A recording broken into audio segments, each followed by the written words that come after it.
पहले आपके कुछ सवाल देख लें। एक है कि दृढ़ संकल्प या दृढ़ निश्चय अधिकतर नेगेटिविटी को दर्शाता है, क्या आप सहमत हैं? दृढ़ संकल्प या दृढ़ निश्चय शब्द से नेगेटिविटी झलकती है या पॉजिटिविटी? तो पॉजिटिव है, नेगेटिव क्यों मानेंगे उसको, है ना? वो शायद ये कहना चाह रहे हैं कि दृढ़ संकल्प वही करना पड़ता है जहां मन से बहुत इच्छा ना आ रही हो। अगर मन से ही बहुत इच्छा है तो संकल्प की जरूरत नहीं है, और इसका मतलब दृढ़ संकल्प वही आएगा जहां आप अपने मन की इच्छाओं के विरुद्ध कोई कार्य करना चाह रहे हैं। इस सेंस में शायद कह रहे होंगे। तो इस सेंस में तो हर सद्गुण है, हर सद्गुण वासनाओं के विरुद्ध लंबे संघर्ष से पैदा होता है। तो उस सेंस की नेगेटिविटी तो इसमें क्यों? हर वर्च्यू में है, हर सद्गुण में है, किसी एक में थोड़ा है। चलिए दूसरा है patience, persistence, Perseverance, determination, fortitude को परिभाषित करें। कितने लोगों को दिक्कत है समझने में? हाथ खड़ा करें। पेशेंस, परसिस्टेंस, परसेवरेंस, फोर्टिट्यूड और डिटर्मिनेशन, ये पांचों कंसेप्ट। एक हाथ खड़ा हुआ था, वो भी नीचे चला गया। अच्छा, कितने लोग समझ गए?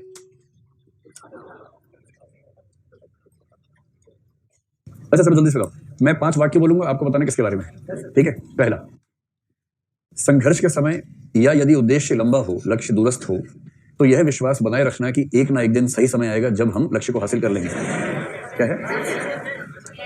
आप लोग खाली एंस बोल रहे हैं, एंस। पेशेंस, ठीक है, पेशेंस। दूसरा, उद्देश्य मिलेगा, इसमें लंबे समय तक धैर्य तो रखना ही रखना, साथ में लगातार प्रयास भी करते रहना। परसिस्टेंस, उद्देश्य मिलेगा, इसका धैर्य रखना, प्रयास करते रहना और साथ में मोटिवेटेड भी रहना। ये हो गया परसेवरेंस, ठीक है?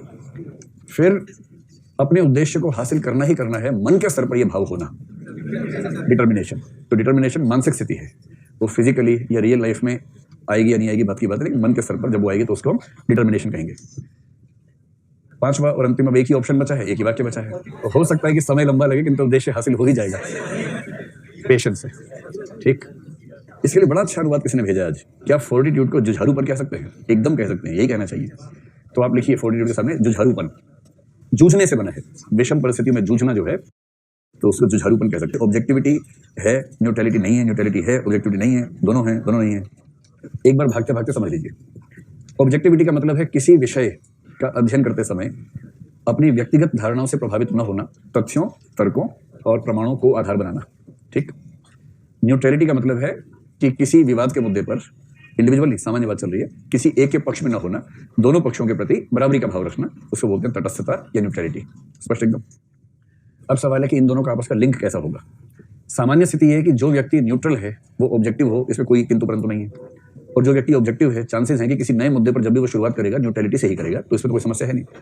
तो सामान्य स्थितियों में ऑब्जेक्टिविटी और न्यूट्रलिटी साथ साथ काम करेंगी, ये एक सामान्य रिश्ता इनके बीच का है। लेकिन ये हमेशा जरूरी नहीं है। ऐसा हो सकता है कि कोई व्यक्ति न्यूट्रल न हो किंतु ऑब्जेक्टिव हो। जैसे एग्जांपल सीएबी का कल जिक्र किया था हमने। कई मामले हो सकते हैं, जाति व्यवस्था हो सकती है, रंग भेद हो सकता है, कुछ भी हो सकता है। कोई ऐसा मुद्दा जिसके पक्ष या विपक्ष में आप पहले से हैं, ठीक है। अब बहुत पहले से कैसे हुए तो उस पर नहीं जाएंगे, उसमें तो सोशलाइजेशन भी हो सकता है, कई फैक्टर्स हो सकते हैं उसके पीछे। आप किसी मुद्दे के पक्ष विपक्ष में पहले से हैं तो न्यूट्रल तो नहीं है। जब भी उस पर बहस होगी आप न्यूट्रल नहीं है, क्योंकि पहले से आपकी राय बनी हुई है। लेकिन उस राय को प्रेजेंट करने के लिए या उस राय पर आगे बढ़ने के लिए आप दूसरों की बातों में नहीं आते हैं, सुनी सुनाई बातों में नहीं आते हैं, अफवाहों में नहीं आते हैं। आप बहुत सारे तथ्यों को स्टडी करके अपनी उस राय को पुख्ता तरीके से पेश करते हैं। तो आप न्यूट्रल नहीं है, किंतु आपका जो मेथड है उसमें ऑब्जेक्टिविटी ठीक ठाक है, क्योंकि आपने किसी भी जगह सुनी सुनाई बात का इस्तेमाल नहीं किया, हमेशा तथ्यों का, तर्कों का, प्रमाणों का ही इस्तेमाल किया। ऐसी स्थिति अगर है हमारे साथ तो हम क्या कहेंगे? न्यूट्रल नहीं है किंतु ऑब्जेक्टिव है। जैसे द हिंदू अखबार है। द हिंदू अखबार सबसे ज्यादा लोग पढ़ते हैं यूपीएससी के लिए, क्योंकि उसमें राय ठीक मिल जाती है। आप खुल के बताइए, द हिंदू न्यूट्रल अखबार है या न्यूट्रल नहीं है? न्यूट्रल नहीं है, किंतु ऑब्जेक्टिविटी के मामले में बाकी अखबार से बेहतर है या नहीं है? बेहतर है। वो कोट करता है ना, ये रिपोर्ट, वो रिपोर्ट, ये इंडेक्स, वो इंडेक्स, उन सबके बेस पे अपनी बात कहता है। लेकिन हम सबको पहले से पता है कि उसकी लेफ्ट ओरिएंटेशन है, तो लेफ्ट ओरिएंटेशन होना न्यूट्रल नहीं होने का मामला हुआ। लेकिन अपनी बातों को तथ्यों से, तर्कों से, प्रमाणों से पुष्ट करके लिखना, ये ऑब्जेक्टिविटी का मामला हुआ। इस सेंस में कल मैं आपसे कह रहा था। तीसरी स्थिति हो सकती है कि आप न्यूट्रल हो किंतु ऑब्जेक्टिव ना हो, एक स्थिति हो सकती है। इसका मतलब यह होगा कि जैसे किसी मुद्दे पर मेरी कोई खास जानकारी नहीं है, ठीक है। जैसे मान लीजिए किसी देश में, अफ्रीका के किसी देश में 2 जनजातियों के बीच में तनाव है, द्वंद्व है, झगड़ा है, या 2 देशों में झगड़ा आपस में चल रहा है, ईरान इराक का झगड़ा चल रहा है। मुझे ईरान इराक ना मैं आज तक गया हूं, ना जाने की योजना है, ना इच्छा है। ईरान इराक के झगड़े से मुझे कोई मतलब भी नहीं है, तो मैं सिस्टमैटिक प्रोसेसिंग में जाऊंगा नहीं, मैं पढ़ूंगा तो बिल्कुल नहीं उसके बारे में। कोई व्यक्ति मुझे मिला जिसके बारे में मुझे लगता है कि वो ठीक ठाक जानकार व्यक्ति है, उसने मुझे अपने हिसाब से ईरान इराक के बारे में कुछ बता दिया, ठीक, और साथ में ये भी कहा कि हमें क्या फर्क पड़ता है यार, छोड़ो ना, जो है सो है। अब उसकी अप्रोच कि हमें क्या फर्क पड़ता है, मैंने अपने ऊपर अप्लाई कर लिया, तो मैं न्यूट्रल तो हूं इस मामले में, मुझे इन दोनों से फर्क नहीं पड़ रहा।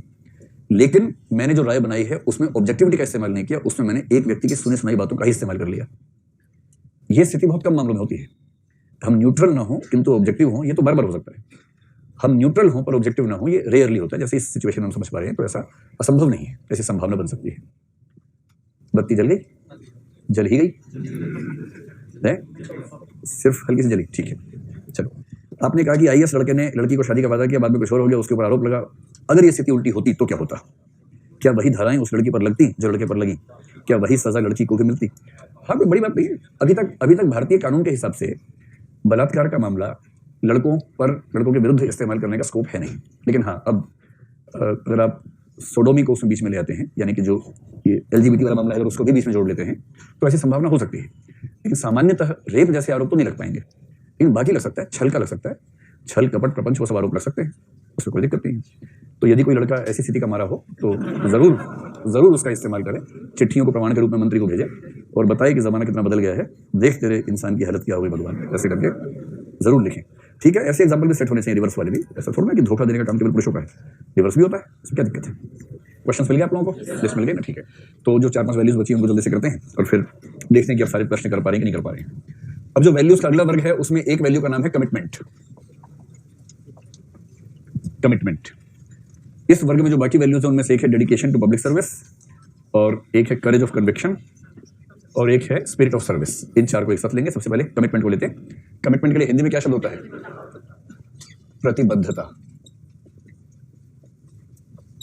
प्रतिबद्धता। ठीक है, कमिटमेंट।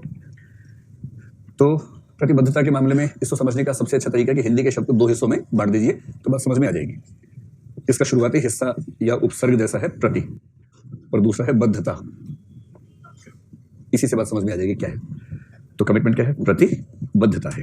ठीक, तो किसी के प्रति, प्रति का मतलब किसी की ओर उन्मुख, किसी के संबंध में। बद्धता यानी एक खास किस्म का बंधन का भाव। तो बंधन का भाव, तो बद्धता यानी बंधन का भाव, और प्रति मतलब किसी के संबंध में। तो प्रति यानी संबंध में, किसी के संबंध में बंधन का भाव, ये होता है कमिटमेंट या प्रतिबद्धता। तो पहला है कि कमिटमेंट किसके प्रति हो सकती है, यानी किसके संबंध में, किसके प्रति। तो एक तो हो सकता है व्यक्ति के प्रति, जैसे आप किसी से कहें कि हैप्पी वैलेंटाइन डे और वो कहे कि सॉरी आई एम कमिटेड। तो यहाँ से मतलब क्या हुआ कि I am committed to my country, I am committed to my ideology, या I am committed to some individual. मैं किसी व्यक्ति के प्रति प्रतिबद्ध हूँ, है ना। आपसे थोड़ी देर हो गई है, आप थोड़ा पहले अप्लाई करते हैं, वैकेंसी है नहीं इस समय, सिंगल वैकेंसी थी, वो वैकेंसी अभी तो फुलफिल्ड है राइट नाउ, लेकिन बीच में आप अप्लाई करते रहिए, क्या पता बीच में संभावना बनी तो क्या पता वैकेंसी क्रिएट हो जाए। अभी तो वैकेंसी नहीं है। चलो, व्यक्ति के प्रति और क्या हो सकता है? देश हो सकता है, देश के प्रति, समाज के प्रति, और बताएं और किसके प्रति हो सकता है? धर्म हो सकता है, परिवार हो सकता है, कोई लक्ष्य हो सकता है, कोई संस्था हो सकती है, अपने प्रति कोई, ये कहना कि मैं खुद के प्रति कमिटेड हूं, ये बहुत अच्छा लगेगा सुनने में, कहने को कह लीजिए, ठीक है। अपनी विचारधारा हो सकती है, उसके प्रति आप कमिटेड हो सकते हैं। अब ठीक बात है, अपने आदर्श हो सकते हैं, अपने मूल्य हो सकते हैं। तो इनमें से कोई 2, 4, 5 लिख के आ जाइएगा।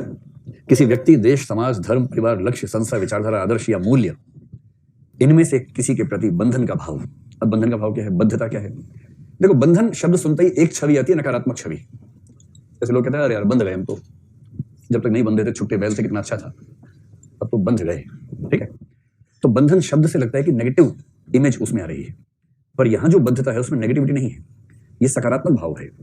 तो किसी के प्रति बंधन का भाव जो है ये सकारात्मक भाव में है, नकारात्मक भाव में नहीं है।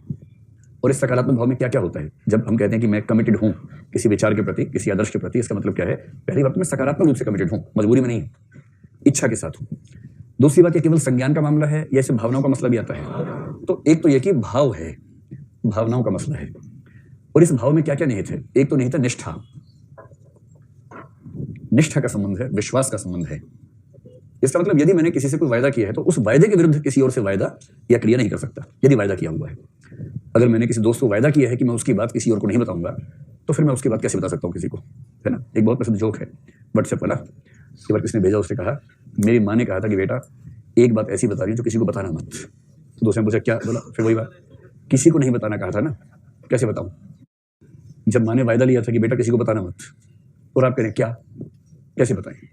तो यदि वायदा किया है किसी को कि भाई तुमने जो राज बताया है बस मेरे साथ कब्र में दफन होगा, तो फिर कब्र में दफन ही होना चाहिए, किसी दूसरे के सामने मुंह से निकलना नहीं चाहिए, क्योंकि आप किसी के राजदार हैं, हमराज हैं, किसी के मतलब भरोसे के व्यक्ति है ना, ट्रस्ट वर्दीनेस भी तो वैल्यू होती है। ये है कमिटमेंट, निष्ठा या विश्वास का संबंध। और एक भाव और होता है, जब आप किसी के प्रति कमिटेड हैं तो उसके प्रति जिम्मेदारी का भाव, उत्तरदायित्व का भाव भी उसमें आना चाहिए, जिम्मेदारी का भाव। अब इन सारे शब्दों को मिला के बन जाएगी इसकी परिभाषा, हलवा बना दीजिए, परिभाषा बन जाएगी। किसी व्यक्ति, देश, संस्था, विचारधारा, आदर्श आदि के प्रति यह सकारात्मक भाव कि उसके प्रति निष्ठा और जिम्मेदारी पूरी हो, प्रतिबद्धता कहलाता है। या और आसान, किसी व्यक्ति, देश, धर्म आदि के प्रति निष्ठा और जिम्मेदारी के सकारात्मक भाव को प्रतिबद्धता कहते हैं। कितना सिंपल है, यहां तक स्पष्ट हो गया कमिटमेंट क्या चीज है। चलिए, तो अब सवाल है कमिटमेंट के प्रकार क्या क्या हो सकते हैं, प्रतिबद्धता के प्रकार।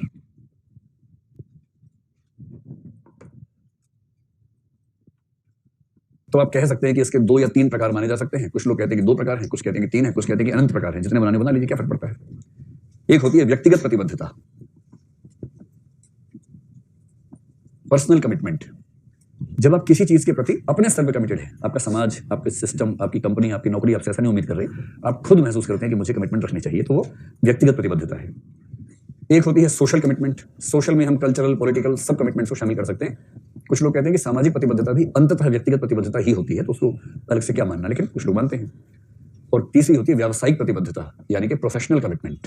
तो प्रतिबद्धता के 2 या 3 प्रकार, कुछ लोग 2 मानते हैं, पर्सनल, प्रोफेशनल। कुछ मानते हैं पर्सनल के साथ सोशल को भी हम एक वर्ग बना सकते हैं। तो पर्सनल कमिटमेंट सिंपल सी बात है, एज ए पर्सन यदि मैं किसी चीज को सही मानता हूं और उसको निभाना चाहता हूं तो मेरी पर्सनल कमिटमेंट है। तो पर्सनल कमिटमेंट आमतौर पर किस किस मामले में हो सकती है। एक तो हो सकती है संबंधों के मामले में, संबंध कौन सा, फूफा और भतीजे का संबंध पर्सनल कमिटमेंट है, या दोस्तों के साथ और प्रेम, इन 2 मामलों में ज्यादा रहती है। जो संबंध आपको गिवन नहीं है, जो संबंध आपने खुद डेवलप किए हैं, उन संबंधों में जो प्रतिबद्धता है वो प्रतिबद्धता प्योरली पर्सनल कमिटमेंट होती है। ठीक है, तो संबंधों में मुख्य रूप से 2 संबंध, एक मित्रों के प्रति और दूसरा यदि किसी से प्रेम किसी को हो तो उसके प्रति जो प्रतिबद्धता है वो पर्सनल प्रतिबद्धता है, उसमें सोशल एलिमेंट बीच में नहीं आ रहा है। दूसरा क्या हो सकता है, कोई ऐसी विचारधारा जो आपने अपने पेरेंट्स की वजह से नहीं चुनी, बल्कि आपने स्वतंत्र रूप से उस विचारधारा का चयन किया है। जैसे पेरेंट्स ने जातिवाद सिखाया और आप जाति विरोधी हो गए। अब जाति विरोधी विचारधारा जो आपने अपने सोशलाइजेशन के खिलाफ जाके चुनी है, तो इसके प्रति जो कमिटमेंट होगी, पर्सनल कमिटमेंट होगी, ये पारिवारिक या सोशल कमिटमेंट नहीं हो सकती है। स्पष्ट हुआ। तो कोई संबंध हो, कोई विचारधारा हो, व्यक्तिगत लक्ष्य हो सकता है, कोई ऐसा लक्ष्य जो आपने खुद चुना है। आपके पेरेंट्स नहीं चाहते कि आप वो काम करें, पर आपने ठान लिया और अपने मन में बिठा लिया कि अब तो जो हो ये करके ही मानूंगा, मेरी खुद से कमिटमेंट है कि मुझे ये करना ही होगा। हो सकता है कोई ऐसा लक्ष्य, स्पेशली उन व्यक्तियों के लिए जो अपने पेरेंट्स के बताए रास्ते के विरुद्ध या भिन्न किसी रास्ते पर चलने का प्रयास करते हैं, उनकी अपने लक्ष्य के प्रति कौन सी कमिटमेंट है, पर्सनल कमिटमेंट है। वैल्यूज भी हो सकती हैं जो विचारधारा से लिंक होने वाली चीज है, कोई ऐसी वैल्यू जो आपने बचपन से नहीं सीखी है लेकिन किसी समय के बाद आपने खुद उसको डेवलप किया अपने अंदर और आप उसको फॉलो करने लगे। जैसे आप एक खास स्थान पे थे तो एक खास वैल्यू थी, जब आप यूनिवर्सल लेवल पर घूमने फिरने लगे तो वैल्यूज चेंज हो गई आपकी। तो जो नई वैल्यू बनेगी आपकी, या जैसे पंक्चुअलिटी, आपके परिवार में किसी की वैल्यू नहीं है, आपको धीरे धीरे खुद रियलाइज हुआ कि पंक्चुअल होना बहुत जरूरी है और आपने पंक्चुअलिटी को डेवलप कर लिया।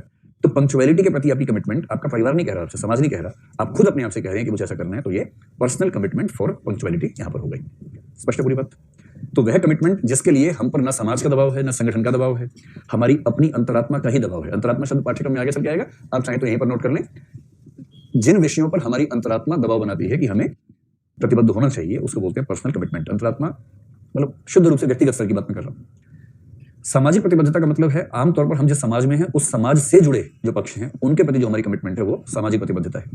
पर्सनली आप हो या ना हो, लेकिन फिर भी। अब मैं आपसे एक बात पूछता हूँ ध्यान से, है ना, बाप बेटे की कहानी बहुत चल रही है आजकल, उस पर 2 बातें और करनी है। अच्छा, मेरी बात शायद हो सकता है आपको थोड़ा चुभ रही होगी, लेकिन जो मेरा भाव था, नहीं मैं इसलिए कह रहा हूँ कि भाव स्पष्ट होना चाहिए।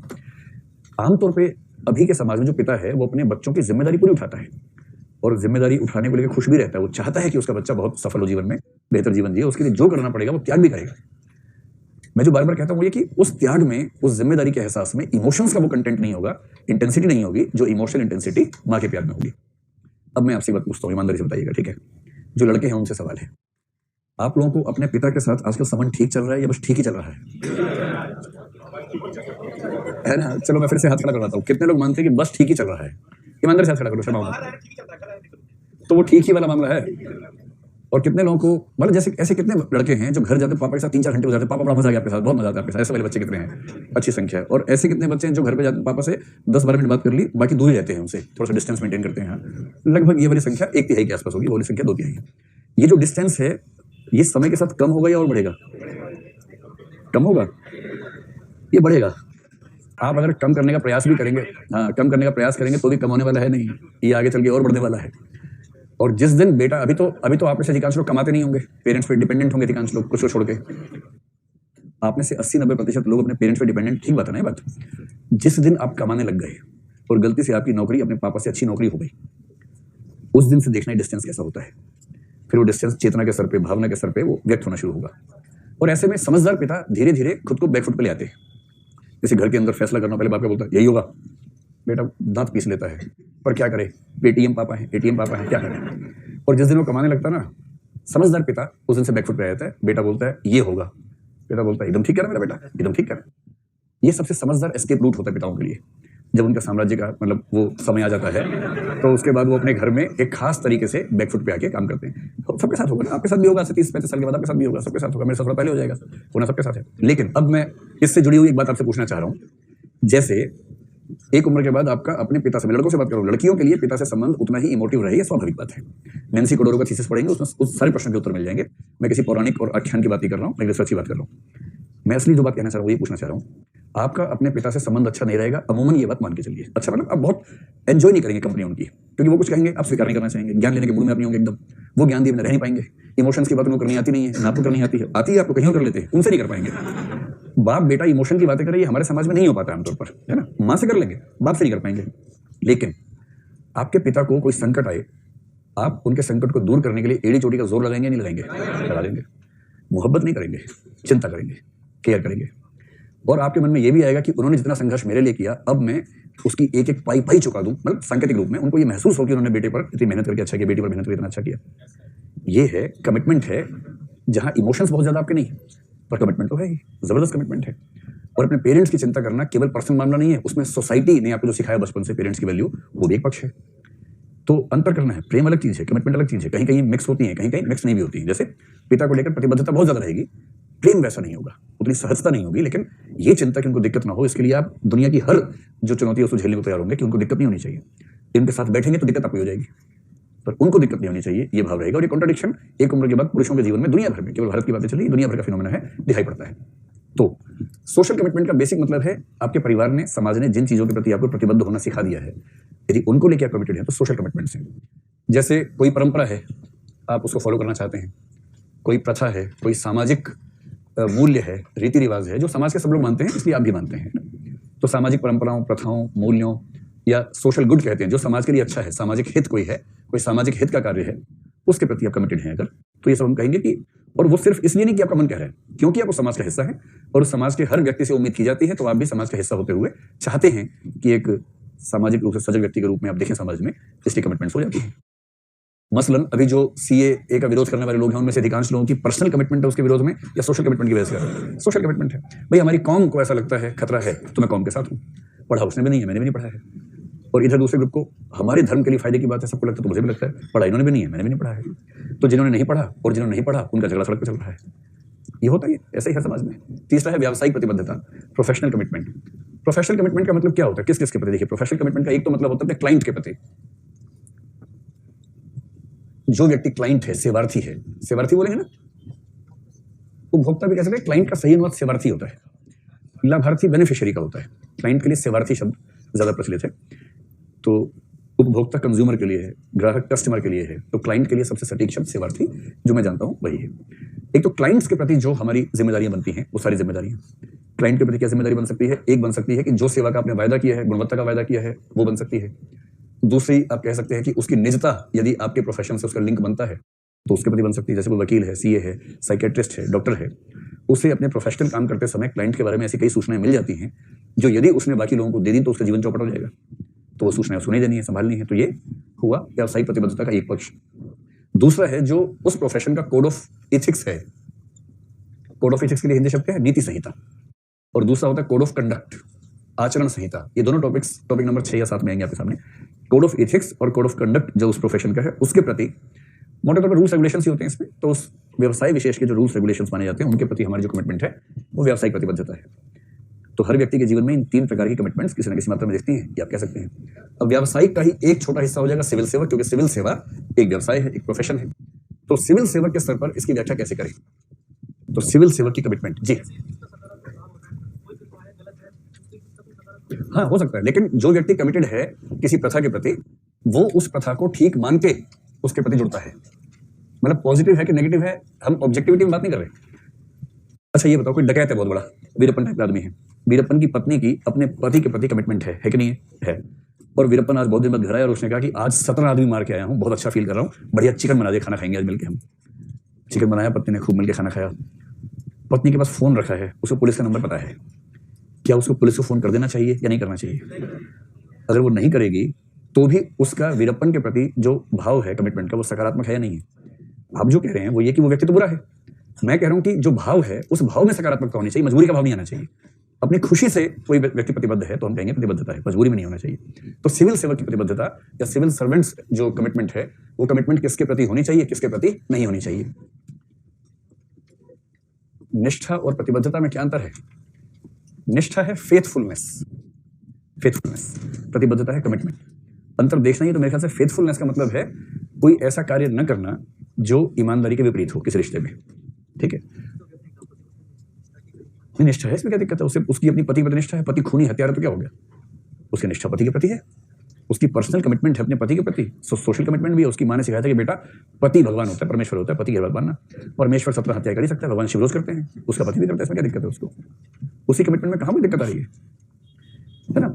निष्ठा या फेथफुलनेस खत्म होने का मतलब है कि पति को भरोसा है कि ये मेरे प्रति कमिटेड है, लेकिन पत्नी ने इस बीच में पुलिस से बात कर ली है कि जैसे आएगा एक मिस कॉल दूंगी, अब गिरफ्तार कर लेना इसको। ये फेथफुलनेस के खत्म होने का मामला हो। तो कभी कभी ऐसा होता है कि या तो आप एक व्यक्ति के प्रति फेथफुल रह पाएंगे या संविधान के प्रति रह पाएंगे, वहां चुनना पड़ता है। किसी किसी के जीवन में संकट आता है, जैसे वीरप्पन की बीवी के मन में आया होगा, है ना? दूसरा, किसके प्रति न हो। तो फेथफुलनेस एक नेगेटिव वैल्यू है। नेगेटिव का मतलब बुरी नहीं, फेथफुलनेस का मतलब है कि आपको क्या नहीं करना है, और कमिटमेंट का मतलब है कि फेथफुलनेस के साथ साथ कुछ और भी करना है। तो फेथफुलनेस एक पार्ट है कमिटमेंट का, इस तरह से हम समझ सकते हैं। जैसे हमने कहा कि प्रतिबद्धता में निष्ठा अंतर नहीं था, निष्ठा हमने एक बिंदु के रूप में लिया ही था। तो केवल निष्ठा प्रतिबद्धता नहीं है, उससे ज्यादा कुछ चाहिए। तो जब आप सिविल सेवक बन जाएंगे तो आपकी प्रतिबद्धता, निष्ठा किसके प्रति होनी चाहिए? तो एक तो ध्यान रखना है, संविधान के प्रति होनी चाहिए। तो भारत का संविधान जो है उसको तो ठीक से कंठस्थ कर लेना है अनुच्छेद सहित, कि जब भी कोई कुछ बोले खटाक से अनुच्छेद का नाम बोले और चुप कर लें सामने वाले को, देखो मेरी निष्ठा इसके प्रति है। और संविधान के प्रति का मतलब संविधान के जो मूल्य हैं, संवैधानिक मूल्य या संवैधानिक नैतिकता। आजकल ये शब्द खूब चलता है, कॉन्स्टिट्यूशनल मोरालिटी। तो कॉन्स्टिट्यूशनल मोरालिटी का मतलब है हमारा संविधान जिन मूल्यों को ठीक मानता है उन मूल्यों के अनुसार आचरण करना कॉन्स्टिट्यूशनल मोरालिटी है, संवैधानिक नैतिकता है। तो जरा दो चार मूल्य बताइए जो हमारे संविधान में लिखे हुए हैं। जैसे अगर आप पढ़े प्रस्तावना को, उसमें एक मूल्य कौन सा है? धर्मनिरपेक्षता है, ठीक है। और कौन सा? समानता, स्वतंत्रता, बंधुत्व, न्याय, है ना? तो एक बंधुत्व लिख लीजिए, न्याय कर लीजिए, ठीक है। जस्टिस हो गया, फेटर्निटी हुआ, बंधुत्व हुआ। क्या कुछ और भी मूल्य हैं इनके अलावा? अब समानता हो गया, अच्छा समानता भी हो गया, स्वतंत्रता भी हो गया। हाँ, कुछ ऐसे मूल्य जो लिखे नहीं है उसमें साफ साफ, लेकिन पढ़ के समझ सकते हैं। जैसे सहिष्णुता का मूल्य है। जो फंडामेंटल ड्यूटीज में मूल्य दिखते हैं वो सारे मूल्य भी तो इसी का हिस्सा हैं। तो जो फंडामेंटल ड्यूटीज है, जैसे एक है वैज्ञानिक मनोवृत्ति का विकास करना, साइंटिफिक टेम्परामेंट का विकास करना, वो भी एक मूल्य है। तो वैज्ञानिक चेतना का मूल्य भी हमारे संविधान की नैतिकता का हिस्सा है। क्या पर्यावरण को लेकर कुछ मूल्य है? तो पर्यावरण की चिंता करना भी संवैधानिक नैतिकता है। तो पर्यावरण की चिंता जो कि डीपी उसमें ड्यूटीज में लिखा है, तो उसको भी महत्व मिलना चाहिए। और इसका मतलब ये हुआ कि यदि आप इन मूल्यों पर चलते हैं तो इसका मतलब है कि आप सिविल सेवक के तौर पर संवैधानिक प्रतिबद्धताओं को निभाते हैं। अब देखिए, संविधान में हर बात तो लिखी नहीं जा सकती है। संविधान तो हमारा तो फिर भी काफी बड़ा संविधान है। बाकी देशों में संविधान बहुत छोटा सा होता है, बहुत ही छोटा सा। जैसे अमेरिकी संविधान एक बार मेरे हाथ पड़ गया था, तो वो कहाँ शुरू होता है कहाँ खत्म होता है पता नहीं चलता है। मतलब शुरू होते रहते खत्म होने वाला है, इतना छोटा संविधान है। भारत का संविधान फिर भी मोटा ताजा है, हट्टा कट्टा संविधान भारत का है। हृष्ट पुष्ट संविधान भारत के लोगों ने बनाया है। क्या है? खाते पीते देश का संविधान है। 60 देशों के संविधान को सामने रख के नोट्स बनाए गए हैं, तो लंबे तो होंगे नोट, सीधी सी बात है, इसलिए बड़ा हो गया है। लेकिन उसके बाद भी संविधान में हर चीज तो आ नहीं सकती है। तो जब संविधान में सब चीजें नहीं आती तो उसके बाद क्या आता है? कानून। कानून कौन से? जो संसद ने या राज्य विधानमंडल ने पारित किए हैं। उन कानूनों के प्रति प्रतिबद्धता सिविल सेवक में होनी जरूरी है। उन कानूनों के अंतर्गत जो बनते हैं वो बनते हैं रूल्स एंड रेगुलेशंस। ये हम इसका ना पूरा क्रम समझेंगे टॉपिक नंबर 6 में, कि इन सब का रिलेशन आपस में क्या रहता है, रूल्स रेगुलेशंस। इन रूल्स में ही सिविल सर्विस कंडक्ट रूल्स भी आते हैं, जो कि आचरण संहिता है। तो रूल्स के नीचे लिख लीजिए code of ethics and code of conduct. तो एक सिविल सेवक की प्रतिबद्धता किसके प्रति होनी चाहिए? इन सब के प्रति, संविधान के प्रति, कानून के प्रति, रूल्स के प्रति, रेगुलेशंस के प्रति, code of ethics, code of conduct, और सबसे ऊपर कॉन्स्टिट्यूशनल मोरालिटी, संवैधानिक नैतिकता। ये है सिविल सेवक की प्रतिबद्धताएं। अब ये बताओ, सिविल सेवक की प्रतिबद्धता किसके प्रति नहीं होनी चाहिए? एक है, किसी राजनीतिक दल के प्रति नहीं होनी चाहिए, नेताजी के प्रति नहीं होनी चाहिए, किसी संप्रदाय, धर्म इत्यादि के प्रति नहीं होनी चाहिए। संप्रदाय, धर्म, जाति, लिंग, क्षेत्र, इनमें से किसी विशेष के प्रति उसकी प्रतिबद्धता नहीं होनी चाहिए। और यदि कोई सिविल सेवक इन सब बातों का ध्यान रखे तो उसकी कमिटमेंट निश्चित रूप से प्रशंसनीय कमिटमेंट है। तो सिविल सेवक की कमिटमेंट के लिए आप इन 5-6 बिंदुओं को अगर मेंशन करते हैं तो पर्याप्त हो जाएगा। आपके नोट्स में एक पॉइंट डिस्कस किया हुआ है क्योंकि वो नेहरू और इंदिरा गांधी की समस्याओं से जुड़ा है। देखिए, नेहरू जी जब भारत के प्रधानमंत्री बने, नेहरू जी की स्थिति कुछ कुछ वैसी ही थी जैसी आजकल नरेंद्र मोदी की है। आजकल तो नहीं, आज से 3 महीने पहले जो नरेंद्र मोदी की स्थिति थी कुछ कुछ वैसी है। हमारा देश है पार्लियामेंट्री सिस्टम वाला। पार्लियामेंट्री सिस्टम उन देशों के लिए ज्यादा अच्छा माना जाता है जहां वैविध्य ज्यादा हो, और प्रेसिडेंशियल सिस्टम उन देशों के लिए अच्छा मानते हैं जहां वैविध्य कम हो। तो अमेरिका में वैविध्य एक जमाने में रहा होगा, किंतु मेल्टिंग पॉट कल्चर की वजह से अब मानते हैं कि वैविध्य का उतना महत्व वहां पर नहीं है, इसलिए पूरा देश मिलकर एक व्यक्ति को चुन ले, वो व्यक्ति अपने हिसाब से मंत्री चुन ले, देश चलाए, उनको ये समझ में आता है। इंग्लैंड में क्यों पार्लियामेंट्री सिस्टम है, वो ऐतिहासिक मामला ज्यादा है, वरना इंग्लैंड में इतनी डाइवर्सिटी नहीं है कि वो काम ना चला सके, पर चलता है वहां, हमारे भी चलता है। पार्लियामेंट्री सिस्टम का बेसिक पर्पस है कि सत्ता एक व्यक्ति के हाथ में नहीं आनी चाहिए, बहुत सारे व्यक्ति हों जिनके बहुमत से सत्ता का फैसला होना चाहिए।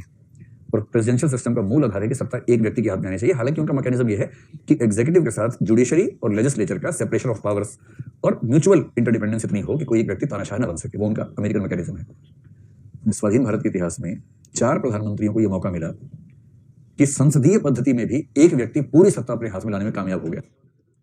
3 एक ही परिवार के थे, जिनमें नेहरू थे, इंदिरा गांधी थी, राजीव गांधी थे, और ऐसा पहला व्यक्ति जो गांधी परिवार का नहीं है वो है नरेंद्र मोदी। इसलिए इसको बोलते हैं prime ministerial form of government, जो इंग्लैंड में भी आजकल दिखती है, लंबे समय से दिख रही है।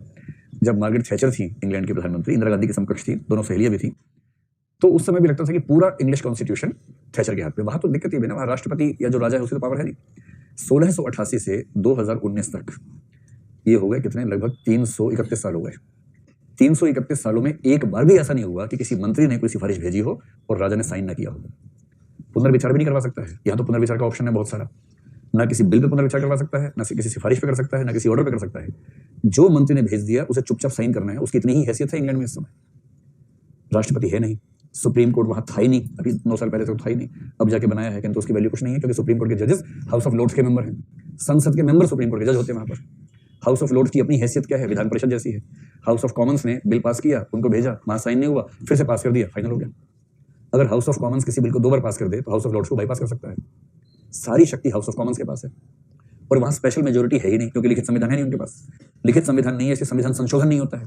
वहां हर एक्ट संविधान संशोधन के कद का है, और एक ही मेजोरिटी, सिंपल मेजोरिटी। वहां स्पेशल मेजोरिटी नाम की चीज नहीं इंग्लैंड के संविधान में, केवल सिंपल मेजोरिटी। और इसका मतलब ये होगा कि जो व्यक्ति वहां का प्रधानमंत्री है, जिसके पास हाउस ऑफ कॉमन्स में मेजोरिटी है, वो किसी भी दिन वहां के संविधान को चेंज कर सकता है। इसलिए इंग्लैंड का हर प्रधानमंत्री वहां के संविधान का नियंता हो जाता है। ये इंग्लैंड के संविधान की समस्या है। भारत में इतनी ताकत अर्जित करना आसान नहीं है किसी के लिए। वो वही कर सकता है जिसके पास लोकसभा में कम से कम 2/3 बहुमत हो, राज्यसभा में भी 2/3 बहुमत हो, और कम से कम आधे राज्यों के विधानमंडलों में सामान्य बहुमत हो। जिसके पास इतना बहुमत है वो भारत के सिस्टम में राजा बन सकता है, और इतनी ताकत नेहरू के पास थी, फिर इंदिरा गांधी के पास हुई। इंदिरा गांधी ने एक संविधान संशोधन जिसमें आधे राज्यों की सहमति चाहिए थी, 3 दिन में करवाया था। 3 दिन में लोकसभा भी, राज्यसभा भी, सारे राज्य भी, राष्ट्रपति भी 3 दिन में सारा काम करता। ठीक है, इंदिरा गांधी थी, इंदिरा गांधी थी, तो बात ये लगती। ऐसी राजीव गांधी ताकतवर था।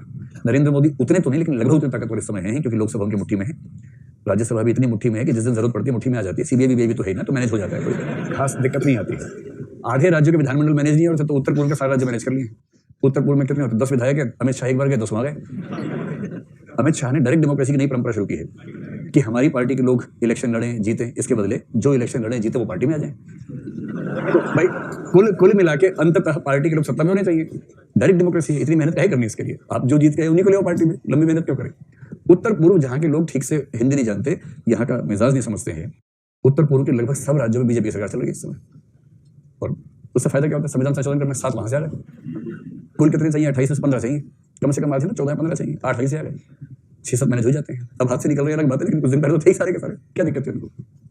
नेहरू इतने ताकतवर थे, एक आध छोड़ के सारे राज्यों में कांग्रेस की सरकार, केंद्र में लोकसभा में पूरा बहुमत, राज्यसभा पूरा बहुमत, पार्टी के ऊपर नेहरू की पूरी पकड़। और 1960s की शुरुआत होते थे, क्या हुआ? पार्टी की अध्यक्ष इंदिरा गांधी, देश का अध्यक्ष जवाहरलाल नेहरू। अब कौन क्या बिगाड़ेगा उनका? जैसे पीएम नरेंद्र मोदी, पार्टी अध्यक्ष अमित शाह। ठीक ऐसे था। इतने ताकतवर व्यक्ति को भी अंत में कहना पड़ा नेहरू को कि मेरे जीवन में सबसे बड़ा संकट ये रहा कि मैं ब्यूरोक्रेसी को कमिटमेंट के मूल्य से जोड़ नहीं पाया। तो ब्यूरोक्रेसी का कमिटेड ना होना, ये नेहरू का, मतलब नेहरू ने कहा कि अगर मैं फेल हुआ हूं तो मेरा सबसे बड़ा फेलियर ये है कि मैं नौकरशाही को प्रतिबद्ध नहीं बना सका। और इसकी वजह क्या थी? आपको पता ही है कि पहले आईसीएस होती थी, इंडियन सिविल सर्विस, एक आईपी थी, Indian police, 9 all India services थी उस समय जब भारत का संविधान बना। नेहरू राज्यों के दबाव में थे, राज्यों को ऑल इंडिया सर्विस कभी पसंद नहीं आती क्योंकि ऑल इंडिया सर्विस में राज्यों का दखल कम रहता है, केंद्र का दखल ज्यादा हो जाता है। तो नेहरू राज्यों के दबाव में कह रहे थे कि पटेल ऑल इंडिया सर्विस समाप्त कर दो, 2 ही सर्विस रखेंगे, सेंट्रल और स्टेट। राज्य सूची के विषयों पर राज्य की अपनी सेवाएं होंगी, केंद्र सूची पर केंद्र की अपनी सेवा होगी। पटेल ने कहा देखो बड़ी मुश्किल से देश को एक किया है मैंने, और अगर देश को एक रखना है तो मुझे कम से कम 2 अखिल भारतीय सेवाएं चाहिए, एक आईसीएस और एक आईपी। इसके बिना देश एक रह नहीं पाएगा। और अंत में पटेल की बात को मानना पड़ा और तब हमारे संविधान का अनुच्छेद 312 बना। और 312 में लिखा कि ऑल इंडिया सर्विस का गठन कैसे होगा, राज्यसभा की विशेष भूमिका है। और उसमें अगर 312 क्लोज 3 पढ़ेंगे उसमें क्या लिखा है? संविधान के आरंभ से यह माना जाएगा कि 2 सिविल सेवाएं आईएएस और आईपीएस इसी विधि से बनाई गई हैं। बनाई नहीं कि उस विधि से, पर संविधान में लिखा है यह माना जाएगा कि ये 2 सेवाएं इसी विधि से बनाई गई हैं। और उसके बाद इंदिरा गांधी ने संशोधन करके उसकी लास्ट क्लॉज में जोड़ा इंडियन जुडिशियल सर्विस, उसकी संभावना जोड़ दी जो आज तक बन नहीं पाई है, बहुत लंबे समय से उसकी बात चल रही है। लेकिन हाँ, आर्टिकल 312 में आईजेएस का जिक्र है। आईएएस आईपीएस शायद 2nd क्लॉज में है, आईजेएस 3rd और 4th क्लॉज में उसमें 312 में दिया हुआ है। नौकरशाही क्या थी? आईसीएस की परंपरा थी। आईसीएस के लोग थे लाट साहब, बड़े बड़े, बहुत बड़े लाट साहब। ये जो नौकरशाही समय थी ना, उसकी पावर से अगर आप तुलना करें आज की नौकरशाही के पास पावर्स बहुत कम है। जैसे आज का जो कलेक्टर होता है ना आईएएस, जो उसकी क्या पावर है? जिले में है, जिले में उसके पास क्रिमिनल पावर नहीं है, क्रिमिनल के मतलब क्रिमिनल जस्टिस की पावर नहीं है। अगर आपने संविधान में अनुच्छेद 50 पढ़ा हो, अनुच्छेद 50 में एक बड़ी साफ लिखी है डीपीएसपी में कि कार्यपालिका और न्यायपालिका को अलग करने का प्रयास किया जाएगा। ये हमारे डायरेक्टिव प्रिंसिपल्स का एक प्रिंसिपल है। इस प्रिंसिपल पर चलते हुए 1973 में एक एक्ट पास हुआ जिसको बोलते हैं सीआरपीसी अमेंडमेंट एक्ट। सीआरपीसी होता है जिसमें आर छोटा होता है, क्रिमिनल प्रोसीजर कोड, आपराधिक प्रक्रिया संहिता। तो सीआरपीसी अमेंडमेंट एक्ट 1973 जो अप्लाई हुआ 1 जनवरी 1974 से। सीआरपीसी के इस अमेंडमेंट के होते ही जिलाधीशों के हाथ से क्रिमिनल जस्टिस की पूरी पावर निकल गई। उसके पहले कई राज्यों में कलेक्टर्स के पास ये पावर थी कि क्रिमिनल मामलों में वो जज होते थे। अब वो जज नहीं होते हैं, अब वो केवल लैंड रेवेन्यू के मामले में जज होते हैं, नॉर्मल सिविल केसेस में भी नहीं होते हैं। केवल लैंड रेवेन्यू, जमीन का मालिक कौन है, इस मामले में हो सकते हैं, आज भी होते हैं क्योंकि वो उनका बेसिक डिपार्टमेंट है। तब पंचायती राज नहीं था। अब जो सरपंच हैं, जिला विकास परिषद है, ये सब लोग ठीक ठाक पावर रखते हैं डेवलपमेंट के काम में। ये सारी पावर्स जज वाली, पंचायत वाली पहले कलेक्टर के हाथ में रहती थी, अब नहीं रहती हैं। पहले जिले आमतौर पर अभी के साइज से बहुत बड़े जिले हुआ करते थे। तो आजकल जो पावर एक सीएम की है, छोटे राज्य के सीएम की, लगभग उतनी पावर पहले डीएम की होती थी। आज के डीएम की पावर काफी कम है और अच्छी बात है, डेमोक्रेसी ऐसी काम करती है। इन आईसीएस अधिकारियों को सबको 1947 में 50 में संविधान लागू होते ही आईएएस में कन्वर्ट कर दिया गया। ये सारे थे अंग्रेजों के जमाने के लाट साहब। इन लाट साहबों को सामाजिक न्याय, आर्थिक न्याय और गरीबों के अधिकार वो सब समझाना बड़ा मुश्किल काम था और नेहरू कोशिश कर करके मर गए। अपनी ब्यूरोक्रेसी को ही सोशल जस्टिस का मूल्य नहीं सिखा पाए। अब नेहरू क्या करे बेचारा? संविधान संशोधन करे, एक्ट पास करवाए, उस एक्ट का एग्जीक्यूशन कौन करेगा? ब्यूरोक्रेसी करेगी। ब्यूरोक्रेसी लाट साहब टाइप की है, घर से निकलने को तैयार नहीं है, वो किसी गांव में जाके लोगों से बात करना उसके लिए तैयार नहीं है। और इसलिए नेहरू ने कहा कि ब्यूरोक्रेसी अगर संविधान के उद्देश्यों के प्रति कमिटेड नहीं है तो सरकार सफल नहीं हो सकती। तो नेहरू का ये फेलियर हमेशा ध्यान रखिए। फिर नेहरू की बेटी जब बन गई पीएम यानी कि इंदिरा गांधी ने 1975-6 जिस समय इमरजेंसी उन्होंने लगाई थी 1975 में, उस समय एक नारा दिया था। वो नारा था कमिटेड ब्यूरोक्रेसी। हो सकता है कभी आपसे ये सवाल पूछ लिया जाए।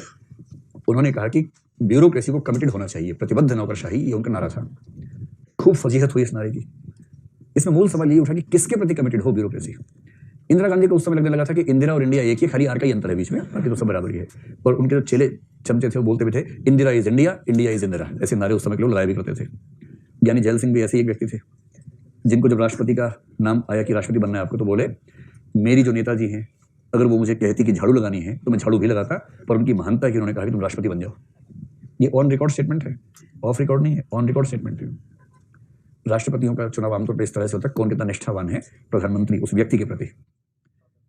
1977 में बेलछी कांड बिहार में हुआ। इंदिरा गांधी सत्ता से बाहर निकली थी, बेलछी जाने के लिए तैयार हुई, खूब बाढ़ आ गई, बरसात आ गई, हाथी पे बैठी गई, हिचकोले खाते हुए। हाथी कब गिर जाएगा, इतना रिस्की उस समय था। उनके पीछे एक लेडी कस के पकड़ के बैठी थी, उसका नाम था प्रतिभा देवी सिंह पाटिल। राष्ट्रपति बन गई। मजाक है हाथी पे बैठना, बहुत मेहनत करनी पड़ती है, निष्ठा। ये सब निष्ठा के पुरस्कार आज पढ़ेंगे कि विश्वसनीयता के पुरस्कार क्या होते हैं, वो भी एक मूल्य है, यूपीएससी ने पूछा है। तो इंदिरा गांधी ने कहा कमिटेड ब्यूरोक्रेसी। उनका भाव ये था कि भाई जो मैं कह रही हूँ चुपचाप करो, सवाल मत पूछो मुझसे। और ब्यूरोक्रेसी के जुडिशरी के कुछ लोगों ने इंदिरा गांधी का विरोध किया। उनमें एक जज से हंसराज खन्ना। भारत के अब तक के इतिहास में सबसे महान जज अगर एक का नाम याद रखना हो तो उसका नाम है Hansraj Khanna, HR Khanna.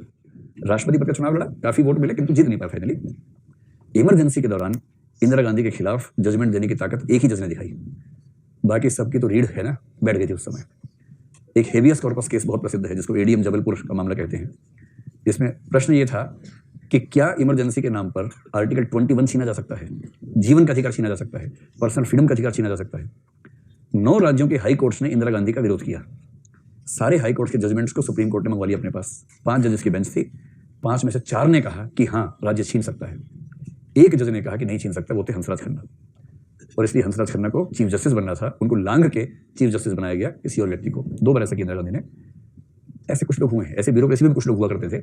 Indira Gandhi complete bureaucracy की बात कर रही थी, उनको निराशा थी कि ब्यूरोक्रेसी के लोग उनका हर आदेश नहीं मानते। वो चाहती थी कि वो किम जोंग की तरह बिहेव करें, और जैसे वो बोले कि रात है, सब लोग क्या बोले, रात है, रात है, रात है, रात है, सुकरात है, ऐसे। तो वो चाहती थी कि लोग ऐसे बोले, पर कुछ लोग नहीं बोल रहे थे। तो यदि कोई आपसे पूछे कि क्या ब्यूरोक्रेसी को कमिटेड होना चाहिए, तो आप क्या बोलेंगे, हाँ, किंतु किसके प्रति? 1 2 3 4 5, हाँ, इनके प्रति नहीं होना चाहिए, 1 2 3, बस। तो कमिटेड ब्यूरोक्रेसी समस्या नहीं, असली सवाल है कमिटमेंट किसके प्रति हो। और आपको स्पष्ट करना, कमिटमेंट संविधान के प्रति होनी चाहिए, न कि किसी नेता विशेष के प्रति, किसी कुर्सी विशेष के प्रति नहीं होनी चाहिए। चलिए, कमिटमेंट पे से ज्यादा नहीं पूछेंगे आपसे, इतना काफी है। तो अगली चीज जो इन मूल्यों में आती है कमिटमेंट के बाद, dedication to public service. Dedication को समर्पण कह सकते हैं ना।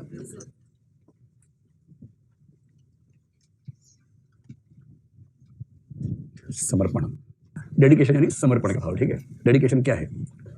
डेडिकेशन का मतलब है commitment plus intensity. Commitment plus intensity. Intensity के लिए हिंदी में क्या शब्द है? तीव्रता। और ये प्रतिबद्धता तो है ही। तो प्रतिबद्धता की परिभाषा याद रखो, उसमें तीव्रता और मिक्स कर दो। तीव्रता किस चीज की होती है? भावनाओं की होती है। किसी उद्देश्य या व्यक्ति या संस्था, राष्ट्र या परिवार आदि के प्रति निष्ठा की तीव्र भावना या जिम्मेदारी की तीव्र भावना। जैसे कहा था निष्ठा और जिम्मेदारी की सकारात्मक भावना थी, तो निष्ठा और जिम्मेदारी की तीव्र भावना को हम कहेंगे डेडिकेशन या समर्पण का भाव। इसमें जो तीव्रता है ना, इस तीव्रता में एक चीज शामिल होती है, वो ये है त्याग की भावना। जरूरत पड़ने पर आप उसके लिए त्याग भी कर सकें, ये भाव इसमें निहित है। तो डेडिकेशन में जो तीव्रता है, उस तीव्रता में त्याग की भावना भी निहित है। अब अगर पूरी बात को मैं 1 2 वाक्य में कहना चाहूं तो कैसे कहेंगे? किसी व्यक्ति, संस्था, देश, धर्म, विचारधारा आदि के प्रति निष्ठा और जिम्मेदारी की तीव्र भावना, जिसमें व्यक्ति बड़े से बड़ा त्याग करने को भी तैयार रहता है, उसे समर्पण कहते हैं। ठीक, कंसेप्ट स्पष्ट हो गया? आपके पाठ्यक्रम में लिखा है डेडिकेशन टू पब्लिक सर्विस। तो एक सिविल सर्वेंट से जो डेडिकेशन चाहिए, किसके लिए चाहिए? पब्लिक सर्विस के लिए चाहिए, लोक सेवा के लिए चाहिए। तो ऐसा सिविल सेवक जो लोक सेवा या जनता की सेवा करने के लिए बहुत ज्यादा त्याग के भाव से भरा हो, उसको बोलेंगे डेडिकेशन वाला व्यक्ति। आपने कई तरह के अधिकारी देखे होंगे सिविल सेवा में। कुछ तो ऐसे हैं जो तानाशाह टाइप के हैं, डांट साहब टाइप के हैं, उतरते ही नहीं गाड़ी से आम आदमी के लिए। कुछ लोग आपने ऐसे सुने होंगे, देखे होंगे, जो एकदम जमीन पर रहते हैं। जैसे अगर आपको पढ़ना हो एक व्यक्ति के बारे में पढ़िएगा, उसका नाम अभी लिखना शायद उतना सेफ नहीं होगा। उनका नाम है BD शर्मा, ब्रह्मदत्त या ब्रह्मदेव शर्मा नाम है, चेक कर लीजिएगा। IAS थे, एक सिविल सेवक थे, और जो आजकल छत्तीसगढ़ कहलाता है उस इलाके में सिविल सेवक थे। मतलब मध्य प्रदेश कार्डर में थे, बाद में मध्य प्रदेश के 2 हिस्से हो गए तो छत्तीसगढ़ भी हो गया। जिस समय नक्सलवाद की शुरुआत हुई तो नक्सलवादी लोग ना ढूंढ ढूंढ के सरकारी नुमाइंदों को मारते थे, पुलिस वालों को विशेष रूप से मारते थे। उस पूरे दौर में सारे नक्सलवादियों को, सारे नक्सलियों को एक ही व्यक्ति पे विश्वास था, वो थे BD शर्मा, और ये IAS थे। जनजातियों के बीच रहते थे, कोई IAS वाला रुतबा नहीं, कुछ नहीं। कभी किसी झोपड़ी में रुक गए, 3 दिन वहीं रुके, आदिवासियों से बात की, मीटिंग्स की, चर्चाएं की, और इसी आदमी ने एक कानून को ड्राफ्ट किया, जो कानून भारत की संसद ने पास किया, पैसा एक्ट। अधिकारियों ने इसका मतलब क्या निकाला? पैसा एक्ट। खूब करप्शन किया इसके नाम पर, जबकि ये एक्ट इतनी अच्छी भावना से बनाया गया था कि जनजातियों का जो एलियनेशन है, अलगाव की भावना है, वो खत्म हो और वो ये महसूस करें कि उनके रिसोर्सेज, उनके जल जंगल जमीन पर उनका क्या हक है, और इस प्रकार से उनके और दिल्ली या रायपुर या भोपाल के बीच की दूरियां समाप्त हों। ये पैसा एक्ट का ड्राफ्ट बनाने वाला व्यक्ति था BD शर्मा, जो कि एक सिविल सेवक था। और ये वैसे सिविल सेवक हैं जो महलों में नहीं रहते हैं, जो सड़क पर रहते हैं, झोपड़ी में रह जाते हैं 4-4 दिन, जिनको खाने के लिए कुछ तामझाम नहीं चाहिए। किसी झोपड़ी में जो बना है वही खाया, वहीं बैठे 24 घंटे काम कर रहे हैं, ना नींद चाहिए ना कुछ चाहिए, बस काम करना है समाज के लिए। ये भावना अगर किसी के अंदर, तो बोलते हैं कि वो लोक सेवा के प्रति समर्पित व्यक्ति है। ऐसा एक कलेक्टर अगर आ जाए किसी जिले में ना, उस जिले की किस्मत बदलने से कोई रोक नहीं सकता है। दुर्भाग्य ये है कि सिविल सेवक बनने से पहले कई लोग में ऐसे भाव रहते हैं, ट्रेनिंग के प्रोसेस में ही अधिकांश के भाव खत्म हो जाते हैं और बाद में तो और खत्म हो जाते हैं। बहुत कम लोग, 100 में 1 आध बचता है जो उस भाव के साथ काम करता है सर्विस में जाने के बाद। अब तो मुझे पता है बहुत सारे ऐसे लोग तैयार हो रहे हैं जो काम करेंगे, आप लोगों को देख के ऐसी उम्मीद हो रही है मुझे, लेकिन वैसे अब तक नहीं, अब तो आप आ गए ना, तो लेकिन उससे पहले की जो बात है ये मैं उसके बारे में कह रहा हूँ, ठीक है। चलिए, इसके बाद एक और वैल्यू है, चलो अगला शब्द है स्पिरिट ऑफ सर्विस। इसको हिंदी में क्या बोलेंगे? देखिए, हम लोग एक ऐसे देश में रहते हैं जहां का प्रधानमंत्री खुद को प्रधान सेवक कहता है। प्रधान सेवक के दौर में आप इस प्रश्न पर विचार कर रहे हैं।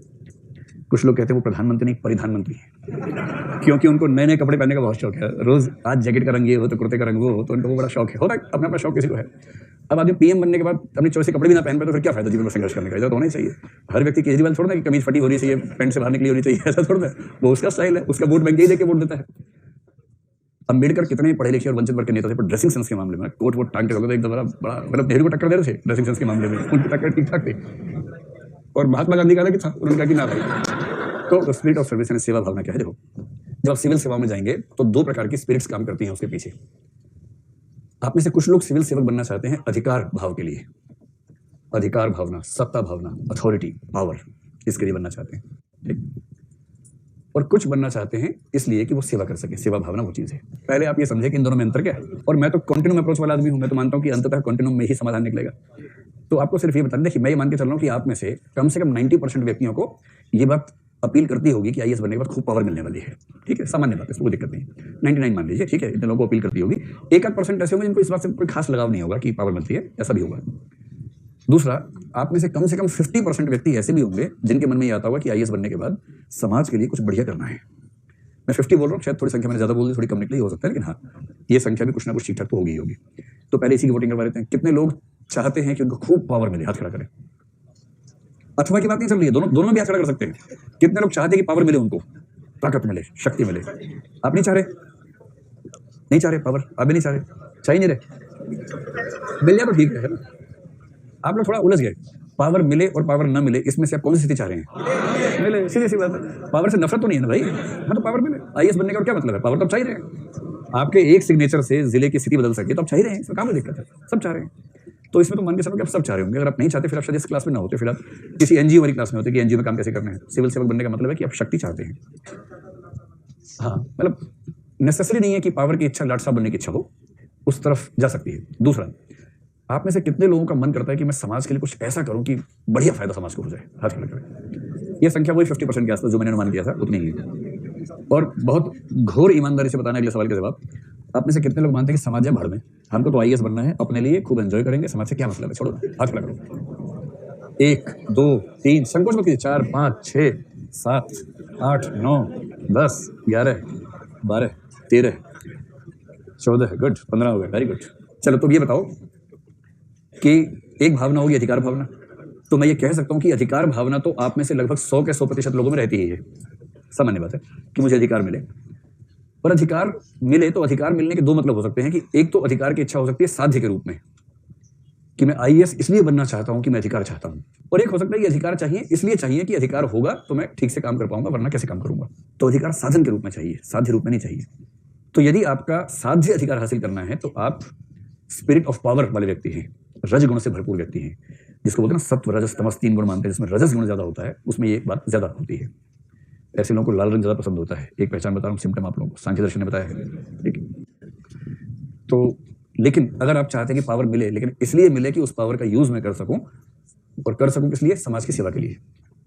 और यदि कोई आपसे पूछे कि सिविल सेवक बनने का साध्य क्या है आपका, और आप कहें कि साध्य केवल एक है कि अपने समाज के लिए, एक समुदाय के लिए, वंचित वर्ग के लिए, जैसे कुछ भी, जैसे कोई लड़की ये कहे कि मैं महिलाओं के लिए कुछ काम करना चाहती हूँ, कोई दलित या ट्राइबल बच्चा ये कहे कि मैं अपने समाज दलित बच्चों के लिए, ट्राइबल समुदाय की सेवा करना चाहता हूँ किसी भी सेंस में, या कोई देशभक्त कहे कि देश का विकास करना चाहता हूँ, ऐसा कोई भी उद्देश्य जो व्यक्तिगत स्वार्थों से बड़ा है, जिसमें आम जनता की सेवा करना निहित है, तो हम कहेंगे कि आपके भीतर सेवा भावना है। और सेवा भावना का अधिकार भावना से कॉन्ट्राडिक्शन नहीं है, बशर्ते अधिकार भावना साधन रूप में हो और साध्य के रूप में सेवा की भावना विद्यमान हो। जैसे बीडी शर्मा में सेवा भावना थी पर आईएएस थे। आईएएस न होते तो कोई पूछता नहीं उनको, आईएएस थे इसलिए पूछा। आईएएस के इंटरव्यू में बहुत फिट सवाल, उनका प्रिय सवाल है यूपीएससी मेंबर्स का, कि आप आईएएस क्यों बनना चाहते हैं? इससे जवाब सब लोग बोलते हैं मैं समाज की सेवा करना चाहता था और समाज की सेवा करके आईएएस बनना चाहता हूँ। अच्छा, ऐसा जवाब सुनकर ना कई बार लगता है कितना मक्कार इंसान है ये, यही झूठ बोल रहा है, मक्कार कहेगा, ये वहां जाके क्या करेगा? भाव ही आता है मेंबर के मन में, ईमानदारी की बात है, ये भाव आता है। फिर वो कहते हैं कि यार भाई तुम्हें समाज सेवा ही करनी थी तो एनजीओ में चले जाते हैं, यहाँ क्यों आ रहे हो? तो वहां कई लोग फिर घबरा जाते कि इसका क्या जवाब दे। तो इसका जवाब यही होता है कि समाज की सेवा करने के दो रास्ते हैं, एक पावर के साथ, एक पावर के बिना। पावर के साथ रहूंगा तो समाज की सेवा ज्यादा मात्रा में, ज्यादा गुणवत्ता से कर पाऊंगा। बिना पावर के करूंगा तो कोई मेरी बात सुनेगा नहीं, समझेगा नहीं, बार बार अनुनयन करना होगा, मनाना होगा, सविनय अवज्ञा करनी होगी, निवेदन करने होंगे और रिजल्ट बहुत कम आएगा। इसलिए यदि मेरे पास उम्र भी है, प्रयास भी है और मैं जानता हूं कि सिविल सेवक बनकर मैं अपना यही उद्देश्य पावर के साथ पूरा कर सकता हूं, तो मैं प्रयास कर रहा हूं। संयोग से IAS नहीं बना तो बिना पावर के करूंगा, तो NGO से करूंगा। लेकिन हाँ, जब चॉइस है तो क्यों इसका प्रयोग ना करें? बात है, तो इसमें क्या परेशानी है? तो सेवा भावना यदि किसी व्यक्ति के भीतर है तो उसे कुछ सिम्टम्स माने जाते हैं, कुछ लक्षण माने जाते हैं। लोग IAS की नौकरी करते हैं 3 भाव से, एक अधिकार भावना, एक नौकरी भावना, एक सेवा भावना। नौकरी भावना वाला होता है सुबह 10 बजे ऑफिस पहुंचता है, 5 बजे घड़ी देखना शुरू कर देता है कि 6:30 कब बजेंगे। 6 बजे से ही पैक करने लगता सारा अपना ताम झाम, लैपटॉप पैक कर लिया, सामान पैक कर लिया, टिफिन पैक कर लिया, घड़ी देख रहे हैं 6:25 से 5 मिनट और बचे हुए हैं। 6:25 पे उठ गया, झाड़ पहुंच लिया, अपना हिसाब किताब सारा। 6:30 बजते ही गोली की तरह निकला ऑफिस से बाहर और कार में बैठ के भागा अपने घर। तो इस भाव से नौकरी करे, वो नौकरी भावना से कर रहा है कि क्या करे, चाकरी करनी है, नौकरी करनी है, पेट पालना है, बच्चों को क्या करे। लेकिन सेवा भावना वाला ना, पर जो पहला होता है अधिकार भावना वाला, पहले मैनेज करते, जैसे घर से निकलते हैं ऑफिस फोन करते कि मैं आने वाला हूँ, 5 किलोमीटर खड़े रहना भाई। जैसी है दरवाजा सर सर सर सर, हाँ मजा आ गया यार। ऐसे ऐसे करते रहा करो यार, बड़ा अच्छा फील होता है, बड़ा अच्छा फील आता है ऐसे करने से, उसको इसी मजा आता है। काम धाम नहीं करता है वो, हर जगह सर सर होता है, सैल्यूट होता है। ये तीसरा व्यक्ति है। इसके लक्षण क्या होंगे? पहली बात, इसको वो सब शोशेबाजी पसंद नहीं आएगी। कोई सलाम ठोका, सर नीचे कर हाथ, कुछ सर नहीं, ठीक से बात करो, मैं हूं तो हिलना नहीं है, ऐसे ही रहना जैसे हो, ठीक बस। अब ये बताओ कि ये आदमी जब काम करेगा तो घड़ी देख के काम करेगा या बाकी लोग घड़ी देखेंगे इसको देख देख के बार बार? वो बाकी लोग ऐसे करेंगे। तो समय देखकर काम न करना डिपेंड करता है ना कि आप मूल्यांकन किस चीज से करते हैं, समय से करते हैं या वर्क सेटिस्फेक्शन से करते हैं। जैसे एक कवियत्री ने लिखा कुछ दिन पहले कि मैं सालों में नहीं किलोमीटरों में जीना चाहती हूँ। इसका मतलब यह कि जीवन का उद्देश्य यात्रा करना है। मेरे लिए ये महत्वपूर्ण नहीं है कि मैं 25 साल की हूँ कि 30 साल की हूँ, मेरे लिए महत्वपूर्ण है कि मैंने कितने किलोमीटर की यात्राएं की हैं। तो मैं अपनी उम्र का हिसाब वर्षों में नहीं किलोमीटरों में रखना चाहती हूँ, क्योंकि मेरे लिए ज्यादा महत्वपूर्ण क्या है? यात्रा, कितनी यात्राएं की हैं, ये महत्वपूर्ण है। ऐसे इसके लिए समय, घंटे महत्वपूर्ण नहीं काम किया कि मैं 9 घंटे काम किया, 8 घंटे काम किया। महत्वपूर्ण क्या है? जो पर्पस है वो पूरा हुआ कि नहीं हुआ। और इसमें समाज के वंचित वर्गों के प्रति कैसा भाव होगा? कंपैशन, यानी कि करुणा का भाव जबरदस्त होगा। ये रूल्स रेगुलेशन को बहुत फॉलो करेगा या रूल्स के बियॉन्ड जाके लोगों की हेल्प करेगा?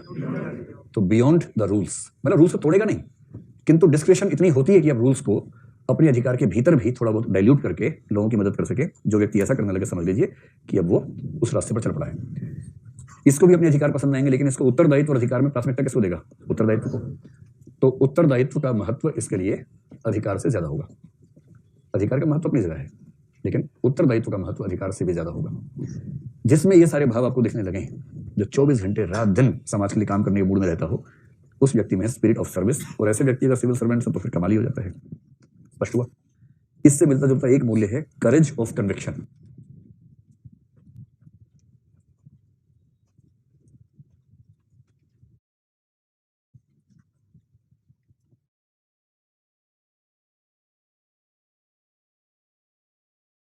करेज ऑफ कन्विक्शन, इसके लिए क्या हिंदी तय हुई?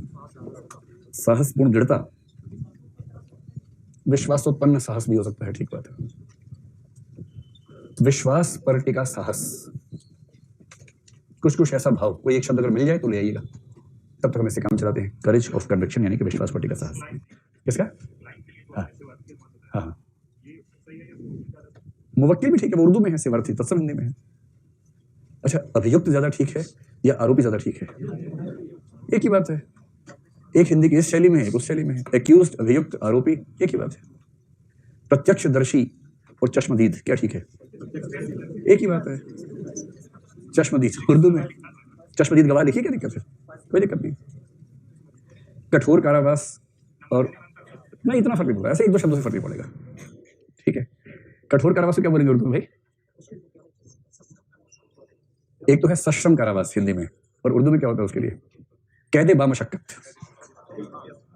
तो कैद ए बामशक्कत, रिगरस इम्प्रिजनमेंट और सश्रम कारावास एक ही बात है, भाषा के तो अंतर है। बढ़े चलो। तो करेज ऑफ कन्विक्शन क्या चाहिए? देखिए, करेज ऑफ कन्विक्शन ये मूलतः कन्विक्शन है या मूलतः करेज है? काला घोड़ा मूलतः काला है कि घोड़ा है? घोड़ा है। The horse which is black, the horse of black colour मूलतः हॉर्स है कि ब्लैक कलर है? Horse of black colour horse है, करेज ऑफ कन्विक्शन क्या है? करेज है, सीधी सी बात है। तो करेज ऑफ कन्विक्शन मूलतः करेज है, यानी वह साहस, वह करेज। कितना सिंपल है, वह करेज जो कन्विक्शन पे टिका हुआ हो, इतना ही तो है। वह साहस जो इस दृढ़ विश्वास पर टिका हो कि, अब की के बाद बहुत सारी चॉइसेस आपके सामने हैं, जो इस दृढ़ विश्वास पर टिका हो कि, की के बाद मेरा या मेरी करके 8-10 शब्द लिख लीजिए। लक्ष्य हो सकता है, विचार या विचारधारा हो सकती है, मूल्य हो सकता है, समझ हो सकती है, ऐसा कुछ भी, मूल्य है, विश्वास है, विचारधारा है, व्यू पॉइंट है, आर्गुमेंट है, नॉलेज है, जो कुछ भी। तो वह साहस जो इस विश्वास पर टिका हो कि मेरा लक्ष्य, मेरा विचार, मेरा मूल्य, मेरी समझ, मेरी विचारधारा एकदम ठीक है या सटीक है। एकदम ठीक को ही सटीक कह देते, तो एकदम सटीक मत लिखना, सटीक में एकदम छिपा हुआ पहले से ही।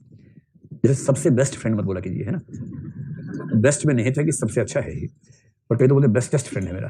तो कितना सिंपल है, वह साहस जो इस दृढ़ विश्वास पर टिका हो कि मेरा लक्ष्य, विचार, मूल्य, मेरी समझ या मेरी विचारधारा एकदम ठीक है। इसका मतलब पता क्या होता है कि जब तक आपको खुद अपने विश्वास पर भरोसा नहीं है, तब तक आप कुछ बड़ा काम कर नहीं पाएंगे जीवन में। इसका अर्थ क्या हुआ, जैसे आप में से कुछ लोग आईएएस बनने की कोशिश कर रहे हैं, लेकिन आप में से कुछ लोग ऐसे होंगे जिनको बहुत ठीक से भरोसा जमता नहीं होगा कि आईएएस का उद्देश्य अच्छा है या नहीं है, कोई खास मतलब है या नहीं। तो जिसको अपने रास्ते पर भरोसा ना हो, ऐसा होता है जीवन में कई बार कि आपने जो चुना है, चयन किया है, आपको उस पर भरोसा नहीं है। कोई व्यक्ति भी हो सकता है कि व्यक्ति को चुन लिया, यार भरोसा नहीं जम रहा, कोई रास्ता चुन लिया, कोई नौकरी चुन ली, कोई वैकल्पिक विषय चुन लिया, कुछ भी ऐसा जहाँ चुनना था, और वो चुनने के बाद आपको लग रहा है कि ठीक नहीं किया। और यदि आपको लगता है कि आपने ठीक चुना है, तो जो आपके अंदर साहस आएगा ना, उस साहस को बोलते हैं करेज ऑफ कन्विक्शन। अच्छा, करेज ऑफ कन्विक्शन हमेशा अच्छा नहीं होता है, बुरा भी हो सकता है। जैसे कोई पूछे कि ये अच्छा ही होता है या बुरा भी हो सकता है। एक कोई भी बड़ा काम करना हो तो ये जरूरी है, बड़ा काम चाहे अच्छा हो चाहे बुरा हो। बहुत अच्छा या बहुत बुरा काम करने के लिए करेज ऑफ कन्विक्शन जरूरी चीज है। सोच के देखिए कि जब कोई व्यक्ति आतंकवादी बनता है तो कैसे बनता होगा। और मैंने एक बार आपसे कहा था ना कि लोग कहते हैं कि आतंकवादी कायर होते हैं, ये होता है, वो होता है। तो मैंने एक बार आपसे कहा था साइकिल को तेज चला के दीवार में मार के देख लेना एक बार। जब साइकिल तेज चला के दीवार में मारेंगे ना, अगली बार फिर कहीं मन नहीं करेगा मारने का।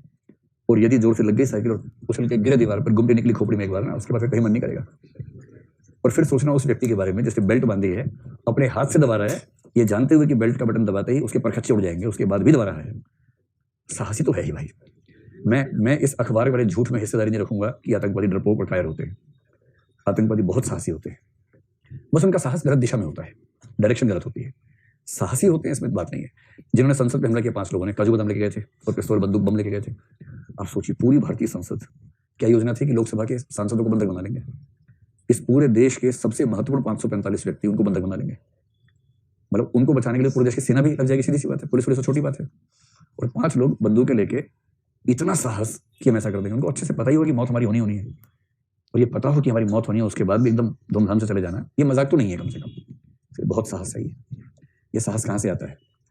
ये ब्रेन वॉश से तो आता है, लेकिन ब्रेन वॉश जब कर देंगे तो ब्रेन वॉश के बाद उस व्यक्ति को ये कन्विक्शन हो जाना चाहिए कि मेरा रास्ता सही है। ब्रेन वॉश तो 100 लोगों का करने का प्रयास किया, उनमें से मुश्किल से 10 ऐसे जिहादी बन पाते हैं, फिदायीन बन पाते हैं, बाकी नहीं बन पाते, डरते हैं, नहीं भाव मन में आता है। 8-10 हो जाते हैं। तो कैसे होते हैं? उनको ये दृढ़ विश्वास हो जाता है कि एक सही उद्देश्य के लिए मुझे चुना गया है, और इससे महान उद्देश्य दुनिया में कोई नहीं हो सकता, और मुझे चुना गया इस बड़े काम के लिए। ये होता है। इसके लिए सही शब्द पता क्या है? एक, इनका नाम कभी आया आपके सामने? नेहरू के बहुत प्रसिद्ध जॉन डिवी, इनका नाम कभी आया है? नेहरू ने इनको बहुत फॉलो किया। एक अमेरिकन प्रैग्मेटिक फिलोसोफर हैं, 20वीं शताब्दी की शुरुआत की, जॉन डिवी। इनका नाम आप अपने निबंध में या इथिक्स में कहीं ना कहीं एक आध बार लिखिए आना, जॉन डिवी। प्रैग्मेटिज्म एक विचारधारा है, इसको हिंदी में व्यवहारवाद या अर्थक्रियावाद कहते हैं। अमेरिकन प्रैग्मेटिज्म के सबसे बड़े दार्शनिक हुए जॉन डिवी, 20वीं शताब्दी की शुरुआत। अगर आपने किसी ने बीएड किया हो, एजुकेशन पढ़ा हो, एजुकेशनल फिलोसफी और साइकोलॉजी में जॉन डिवी के बिना काम नहीं चलता। जैसे पेवलोव के बिना काम नहीं चलता है, तो पेवलोव, जॉन डिवी, इनके बिना बीएड कोई नहीं कर सकता, क्योंकि एजुकेशन की साइकोलॉजी में इनका बहुत बड़ा योगदान माना जाता है। आपने किया, बीएड किया हुआ है? हाँ, तो वह इनका नाम सुना होगा आपने, जॉन डिवी का। जॉन डिवी ने एक शब्द का इस्तेमाल किया, और वो शब्द है धर्मनिष्ठता, द फीलिंग ऑफ रिलीजियोसिटी या रिलीजियसनेस, जिसके लिए हिंदी शब्द है धर्मनिष्ठता। धर्मनिष्ठा एग्जैक्टली वो चीज है जिसको हम यहाँ करेज ऑफ कन्विक्शन कह रहे हैं। वो कहना चाह रहे हैं कि यदि आपको अपने किसी लक्ष्य में ऐसा भरोसा हो कि वो लक्ष्य महान है, महान लक्ष्य, किसी लक्ष्य को महान मानना और उसके प्रति कमिटमेंट महसूस करना, महान लक्ष्य के प्रति प्रतिबद्धता, अगर ये है तो आपकी सारी क्षमताएं कई गुना बढ़ जाती है। रिलीजियसिटी का सिंपल मतलब उसने बताया, किसी महान लक्ष्य के लिए बड़े से बड़ा त्याग करने को तैयार हो जाना, ये रिलीजियसिटी है। और बड़ी रोचक बात उसने कही, धर्म के अंदर तो ये बात होती ही है। अगर हम धर्म से बाहर इसको निकालें और इसको अच्छे सांसारिक उद्देश्यों से जोड़ दें तो जो समाज बनेगा उसकी बात अलग होगी। मैं 1 मिनट का समय लेके मैं थोड़ा समझा देता हूँ कि वो क्या कहना चाह रहा है ताकि आप इसका कंसेप्ट समझ लें। वो कह रहे हैं कि धर्म जो है, ये धर्म कौन से वाला, मजहब की बात कर रहा हूँ। धर्म के 2 मतलब ध्यान है आप लोगों को, एक है स्वकर्तव्य पालन, एक है मजहब। ये मजहब के सेंस में कह रहा हूँ। वो धर्म को नहीं मानता था जॉन डेवी, उसका विरोधी एक सेंस में था, और नेहरू इसके बहुत बड़े फॉलोवर हैं। नेहरू ने डिस्कवरी ऑफ इंडिया में जॉन डेवी को इतनी बार कोट किया है तो ऐसा लगता है कि नेहरू बहुत ज्यादा प्रभावित थे इस व्यक्ति से। उसने कहा कि धर्म में क्या होता है, धर्म में 2 चीजें हैं। धर्म का पहला हिस्सा है मिथकीय पक्ष या मिथिकल एस्पेक्ट, मिथकीय पक्ष, MYTHICAL, मिथिकल एस्पेक्ट, और दूसरा है रिलीजियसनेस या रिलीजियोसिटी। आप किसी भी धर्म को डिफाइन करना चाहिए तो यही 2 बातें अंततः मिलेंगे। पहला हिस्सा है मिथिकल एस्पेक्ट, जो सभी धर्मों को अलग बनाता है। जैसे हिंदू लोग मानते हैं भगवान राम थे, भगवान कृष्ण थे, भगवान शिव थे, ब्रह्म थे, विष्णु थे, महेश थे, ये मान लेते हैं। ऐसे मुसलमान मानते हैं कि पैगंबर थे, खुदा हैं, इब्लिस है या जिब्राइल है, गैब्रियल है, ये सब मानते हैं, मुसलमान लोग मान लेते हैं। ऐसे ईसाइयों का है, फादर हैं, जीसस है, मरियम है, मेरी है, ये उनकी धारणाएं हैं। एंजल्स हैं बहुत सारे। यहूदियों को लगता है कि हजरत मूसा यानी कि मोसेस जो थे वही ज्ञानी व्यक्ति थे, पैगंबर थे।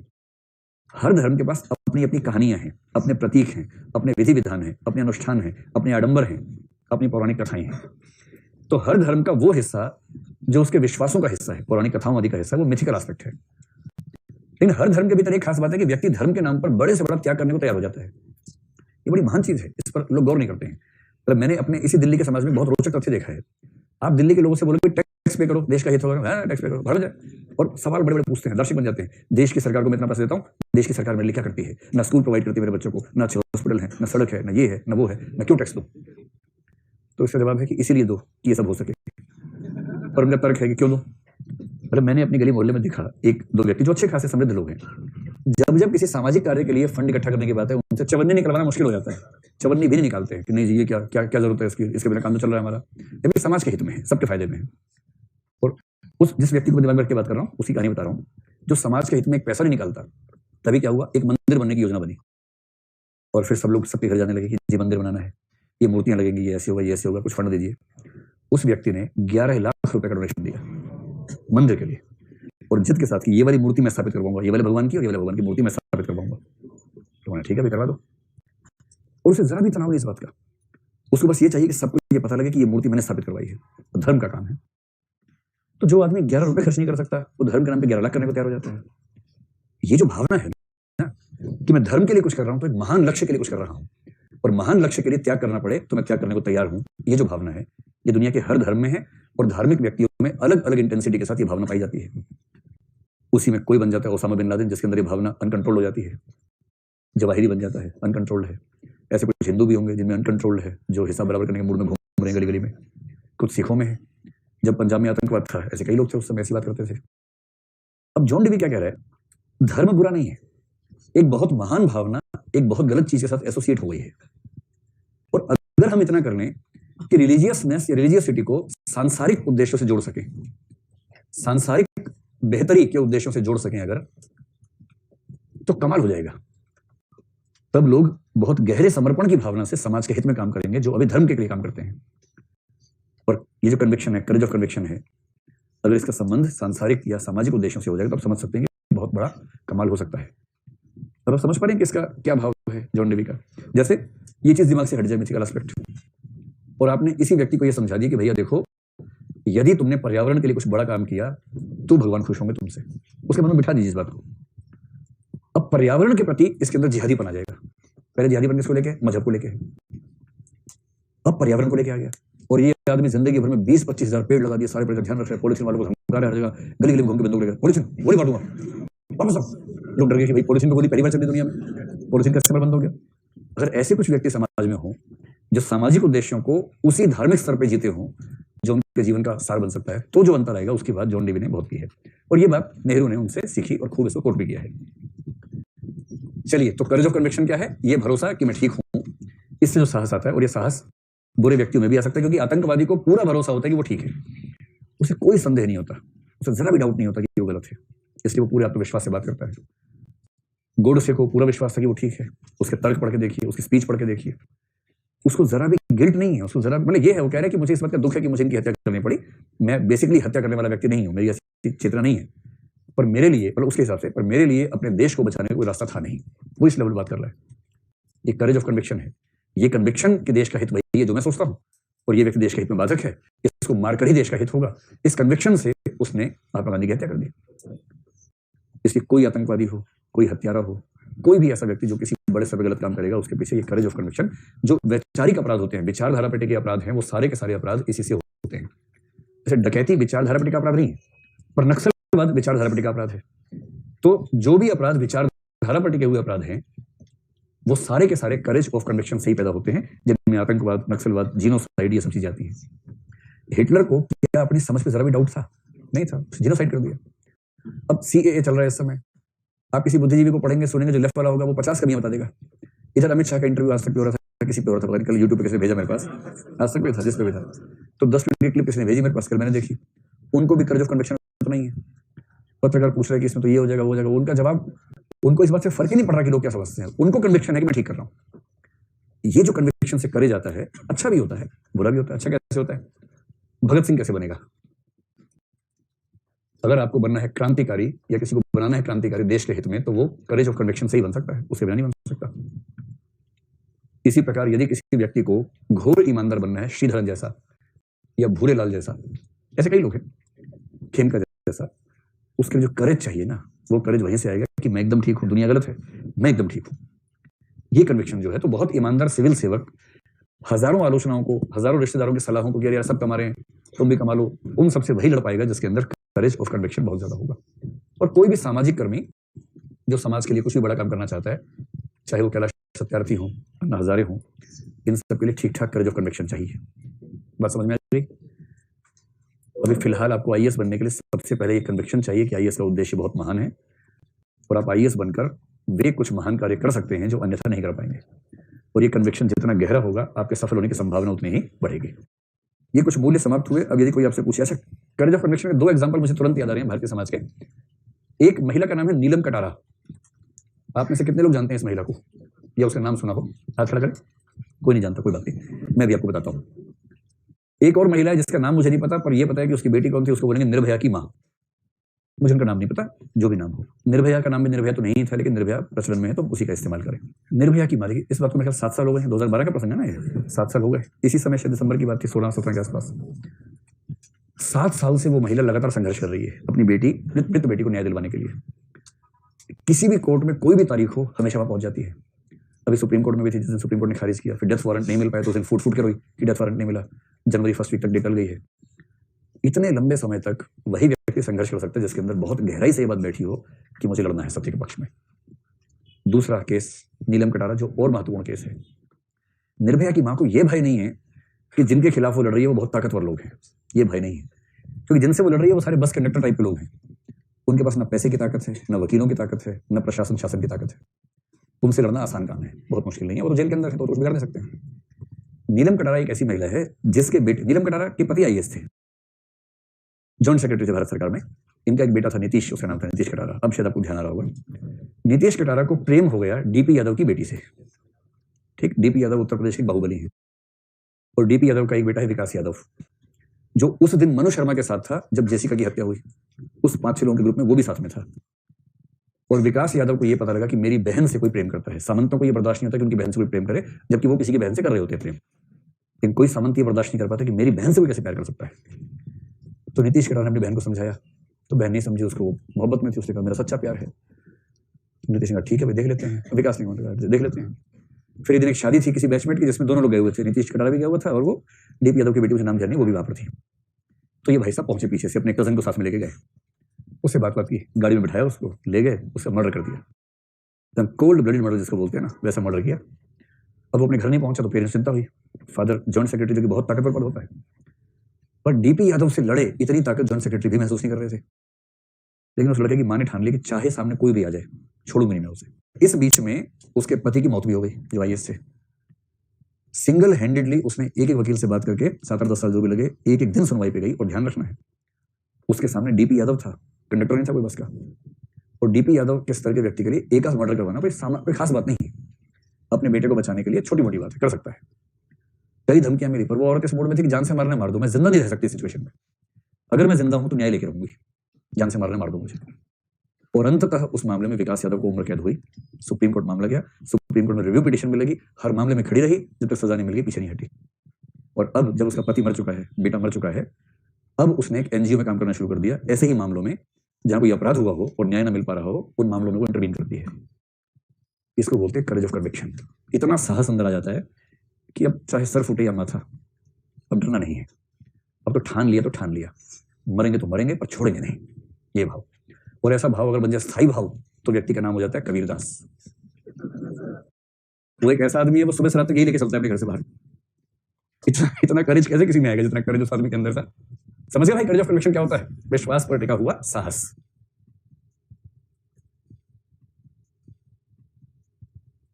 चलिए, ये वाले सारे मूल्य तो हो गए। अब एक छोटा सा पॉइंट आप खुद बताइए कि कोई आपसे पूछे हाउ टू डेवलप, कौन कौन से थे? ये जितनी चीजें थी ना अभी जो पढ़ी हमने, commitment, dedication, how to develop C, how to develop D. Dedication के बाद क्या था? स्पिरिट ऑफ सर्विस था ना, एसओएस। वाह, how to develop SOS, how to develop courage of conviction, COC.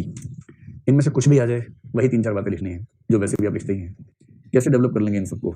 जब भी ऐसा सवाल है, सबसे पहले आपको ले आना है डेनियल गोल आदमी को। ठीक, ये सब चीजें डेनियल गोलमैन प्रसिद्ध मनोवैज्ञानिक ने क्या बताया? ये सब कॉग्निटिव लर्निंग से आएंगी या सोशल इमोटिव लर्निंग से आएंगी? आप कहो कि ये सारे जो है ना वर्च्यूज हैं, सद्गुण हैं। और सद्गुण को सीखने के लिए कॉग्निशन काफी नहीं होता है। सद्गुण को सीखने के लिए लंबा प्रयास, मेहनत, ये सब चाहिए। तो लंबे और सतत प्रयास के बाद कोई सद्गुण सीखा जा सकता है। इसलिए इन मूल्यों को या सद्गुणों को सीखने की प्रक्रिया भी लंबी है, लेकिन हाँ, उसके कुछ रास्ते हो सकते हैं। क्या क्या रास्ते हो सकते हैं कमिटमेंट वगैरह पैदा करने के लिए? देखो, कमिटमेंट पैदा करना हो मतलब पहली 3 चीजें, डेडिकेशन या स्पिरिट ऑफ सर्विस। इसके लिए सबसे पहला क्या है? इंटरेक्शन हो समाज के वंचित वर्गों से, इंटरेक्शन विद वीकर सेक्शंस। समाज के वंचित वर्गों से अंतरक्रिया या संवाद या संबंध हो। सीधी सी बात है, जो वंचित वर्गों को देखेगा उसके अंदर भावना पैदा होगी। इसके सबसे अच्छे एग्जांपल है बुद्ध। 30 की उम्र तक किसी वंचित वर्ग को देखा ही नहीं, क्योंकि उनके बाप को पता था कि ये सन्यासी होने वाला है। तो सन्यासी न हो जाए इसलिए सारे सुख देके रखा, ऐश्वर्य, विलास, भोग, कि मन में आई ही नहीं सन्यास का भाव। 30 की उम्र में वो पैम्पर्ड चाइल्ड अपने घर से निकला, रथ में बैठ के, गाड़ी में बैठ के मतलब। और तब उसने एक बूढ़े को देख लिया, एक बीमार को देखा, एक भिखारी को देखा। और जैसे देखा भिखारी, बूढ़ा और कौन, सन्यासी को देखा, एक मुर्दे को भी देखा, शायद मृत व्यक्ति को देखा, शव को देखा, उसे समझ में आ गया कि सब बकवास है, सर्वम दुखम दुखम। और उसके बाद उसका बाप रोकता रोकता मर गया, पर वो रुका नहीं और सन्यासी हो गया। और इसलिए कहते हैं कि वीकर सेक्शन से जैसे इंटरेक्शन किसी की बढ़ेगी, उसके मन पे असर पड़ना तय है। इतना ना पड़ जाए कि बुद्ध होकर निकल जाए घर से शरणम गच्छामि टाइप से, लेकिन इतना है कि कमिटमेंट का भाव पैदा हो जाएगा एक सिविल सर्वेंट के मन में। तो ट्रेनिंग में भी और स्कूल कॉलेज में भी ऐसा होता रहे तो बढ़िया है। बाकी क्या होता है, जो हमने 2-3 बातें की थी एटीट्यूड चेंज करने की, उसमें क्या क्या था? एक था रोल प्लेइंग, इनफोर्स्ड कॉन्टैक्ट था। यानी ये सब चीजें क्या है? उन वर्गों के प्रति कमिटमेंट पैदा करने के लिए जिनके साथ जोड़ने की आपकी इच्छा है। एक होता है परसुएशन, और परसुएशन हमेशा करवाइए उस व्यक्ति से जो रोल मॉडल हो। किसी यारे गहरे से करवाएंगे तो बात नहीं बनेगी, रोल मॉडल से करवाइए, तब उसका असर रहता है बहुत गहरा। जैसे अगर आपको आईएएस बनना है, तो अगर आपको कभी मिलने का मौका मिले किसी ऐसे सिविल सर्विस से जिसको बहुत पसंद करते हो, इस सेंस में कि यार ऐसा ऑफिसर बनना है, और वही आके आपको कुछ बातें समझाए, सिखाए, तो जो असर पड़ेगा वो किसी और के सिखाने से नहीं पड़ेगा। ये 5-6 बातें हैं, बस इन सबके माध्यम से हर चीज का विकास कर सकते हैं, फिर कभी कर लीजिएगा। अब मेरी तरफ से ऑलमोस्ट सारा टॉपिक खत्म हो गया है वाला। चलो अब एक काम करो, क्वेश्चन निकालो सारे। हाँ, अभी करेंगे ना क्वेश्चंस। अगर कोई आएगा आउट ऑफ सिलेबस तो कैसे करेंगे देखते हैं, अभी क्यों चिंता करते हैं। 1-2 और लिख लीजिए। एक एनोनिमिटी है, एनोनिमिटी को हिंदी में क्या बोलेंगे? अनामिता।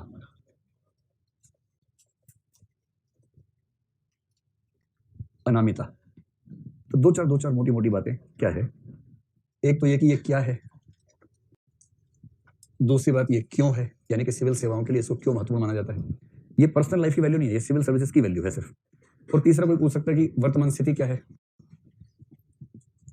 और क्या आप इस संबंध में कोई सुझाव देना चाहेंगे, तो नंबर 4 पे लिख लीजिए सुझाव। ये 4 चीजें अगर लिख देंगे तो पूरा हो जाएगा, ठीक है। तो एनोनिमिटी क्या है? एनोनिमिटी का सिंपल सा मतलब है किसी का नाम सामने न आना एनोनिमिटी है। पर्दे के पीछे रखना, हाँ, या सिंपल लिखिए नाम का सामने न आना।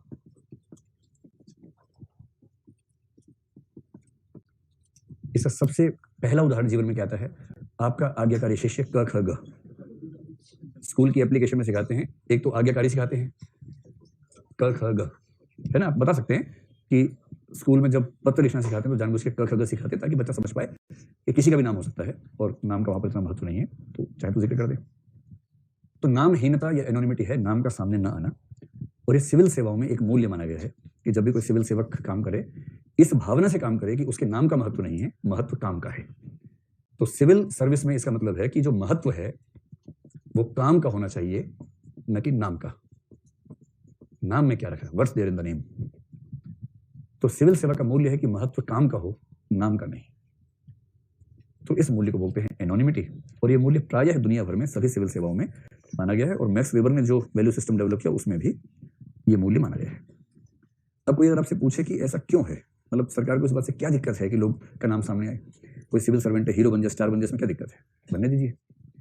तो सरकार को उसमें क्या क्या दिक्कतें हैं, ये मूल्य क्यों माना जाता है, इसकी सबसे पहली बात यह है, देखो कोई भी संगठन दुनिया का जो होता है ना, कोई भी संगठन, कोई भी कंपनी, कुछ भी, उसमें एक शब्द चलता है, वो है कि दुनिया में उस संगठन में एक भी व्यक्ति ऐसा नहीं होना चाहिए जो इंडिस्पेंसिबल हो। Indispensable, no one should be indispensable. इसका मतलब कोई व्यक्ति इंडिस्पेंसिबल नहीं होना चाहिए, कोई इंडिस्पेंसिबल नहीं होना चाहिए। अब सवाल है कि इसका मतलब क्या है? इसका मतलब है कि किसी भी संगठन के सफल होने की शर्त है कि संगठन किसी व्यक्ति विशेष पर डिपेंडेंट ना हो। कोई भी संगठन, निजी हो, सरकारी हो, ऑफिस हो, कुछ भी हो, अगर कोई संगठन किसी मामले में किसी व्यक्ति विशेष पर निर्भर है तो वो संगठन की सेहत के लिए अच्छी बात नहीं है। क्योंकि व्यक्ति की सीमाएं हैं, व्यक्ति की मानी मृत्यु हो गई, संगठन में तो कई लोग हैं, उन सबका अस्तित्व उस पर टिका है, तो किसी व्यक्ति के होने या न होने से हल्का फुल्का असर पड़ता है, सामान्य बात है, लेकिन उस संगठन की गति या जीवन समाप्त ना हो जाए, इसको बोलते हैं इंडिस्पेंसिबिलिटी नहीं होनी चाहिए। यानी किसी व्यक्ति को अपरिवर्तनीयता, किसी संगठन का किसी व्यक्ति पर ऐसी निर्भरता कि उसके बिना काम नहीं चलेगा, ये अच्छी बात नहीं मानी जाती है। ये मैनेजमेंट का एक बेसिक प्रिंसिपल है। और सच बात तो ये है कि दुनिया में किसी व्यक्ति के होने या न होने से दरअसल कोई खास फर्क पड़ता है भी नहीं। ये व्यक्ति को कभी कभी जीवन में ऐसा लगने लगता है कि मुझसे सब चल रहा है, बैलगाड़ी, पता ही है, ऐसा भाव किसी को आ सकता है मन में, किसी को भी आ सकता है, परिवार में आ सकता है। जैसे परिवार में कोई बाप है, उसको लग रहा है मैं हूं तो चल रहा है, मैं नहीं रहूंगा तो क्या होगा। जैसे उसकी मौत होती है, बच्चे अचानक बड़े हो जाते हैं, 2 दिन में, 10 दिन में, 1 महीने में वो ऐसे गुण एक्वायर कर लेते हैं जो पहले अदरवाइज ही करते हैं, सिचुएशन नहीं तो कर लिया। किसी भी संगठन में इंडिस्पेंसिबिलिटी ऑफ एनीबॉडी ये अच्छी बात नहीं मानी जाती है। समझ में आ गया? अब इस मूल्य को, जो मैनेजमेंट का, एडमिनिस्ट्रेशन का मूल्य है, इसे यहाँ अप्लाई कर लीजिए। तो ये ऑफिस है, मान लीजिए ऑफिस में एक व्यक्ति बड़ा अच्छा काम कर रहा है, उसकी ट्रांसफर हो गई या उसकी मृत्यु हो गई, तबीयत खराब हो गई, उसने रिजाइन कर दिया, उसने कहीं और काम करने की इच्छा कर ली, कुछ भी ऐसा हो गया। ऐसी स्थिति में काम ठप हो जाना चाहिए या काम होते रहना चाहिए? काम होते रहना चाहिए। इसका मतलब, इसको बोलते हैं पर्सन इंडिपेंडेंट एडमिनिस्ट्रेशन। कि संगठन ऐसे काम करे या प्रशासन ऐसे काम करे कि किसी व्यक्ति विशेष की उपस्थिति उसके लिए अनिवार्य ना हो। जब नेहरू जी मरे तो लोगों को लगा देश कैसे चलेगा, शास्त्री जी आ रहे, वो गए तो इंदिरा जी आ गई, फिर राजीव गांधी भी आए। कौन सोचता था कि अटल बिहारी वाजपेयी के बाद बीजेपी में कोई आ पाएगा? नरेंद्र मोदी आ गए, अमित शाह और योगी जी तैयारी कर रहे हैं आपस में कि कौन बनेगा अगली बार। कंपटीशन चल रहा है, दोनों की उम्र में तो योगी आदित्यनाथ राहुल गांधी छोटा ही है, लेकिन देखने में उनके पापा लगते हैं, अलग बात है, लेकिन है तो उम्र में छोटे ही। तो अगली पीढ़ी का संघर्ष इन नेताओं के बीच में होगा, बहुत रोचक है। ये मैं सामान्य रूप से कह रहा हूं कि जीवन में कभी ये भरोसा अपने बारे में मत कीजिएगा कि दुनिया आपसे चल रही है। ये गलतफहमी बहुत लोगों को होती है, मुझे भी कई बार होती है अपने जीवन को लेकर, लेकिन दरअसल किसी से चलता नहीं है कुछ भी, चीजें अपनी गति से चलती है। अजहरुद्दीन का उदाहरण बड़ा अच्छा है। संदीप पाटिल शानदार बैट्समैन था, चोट लग गई, चोटिल था, तो मैच में किसको खिलाएं? अजहरुद्दीन से कहा कि भाई एक मैच है, खेल के देख लो। उसे सेंचुरी मार दी पहले मैच में। सेकंड मैच उसकी चोट अभी थोड़ी ठीक होनी बाकी थी, बोले एक और खेल लो, फिर सेंचुरी मार दी। तीसरे में सेंचुरी मार दी, फिर पाटिल लौटा ही नहीं। जैसे पाटिल अपने जमाने का बेस्ट कीपर था और शानदार प्लेयर था, लेकिन क्या हो गया उससे?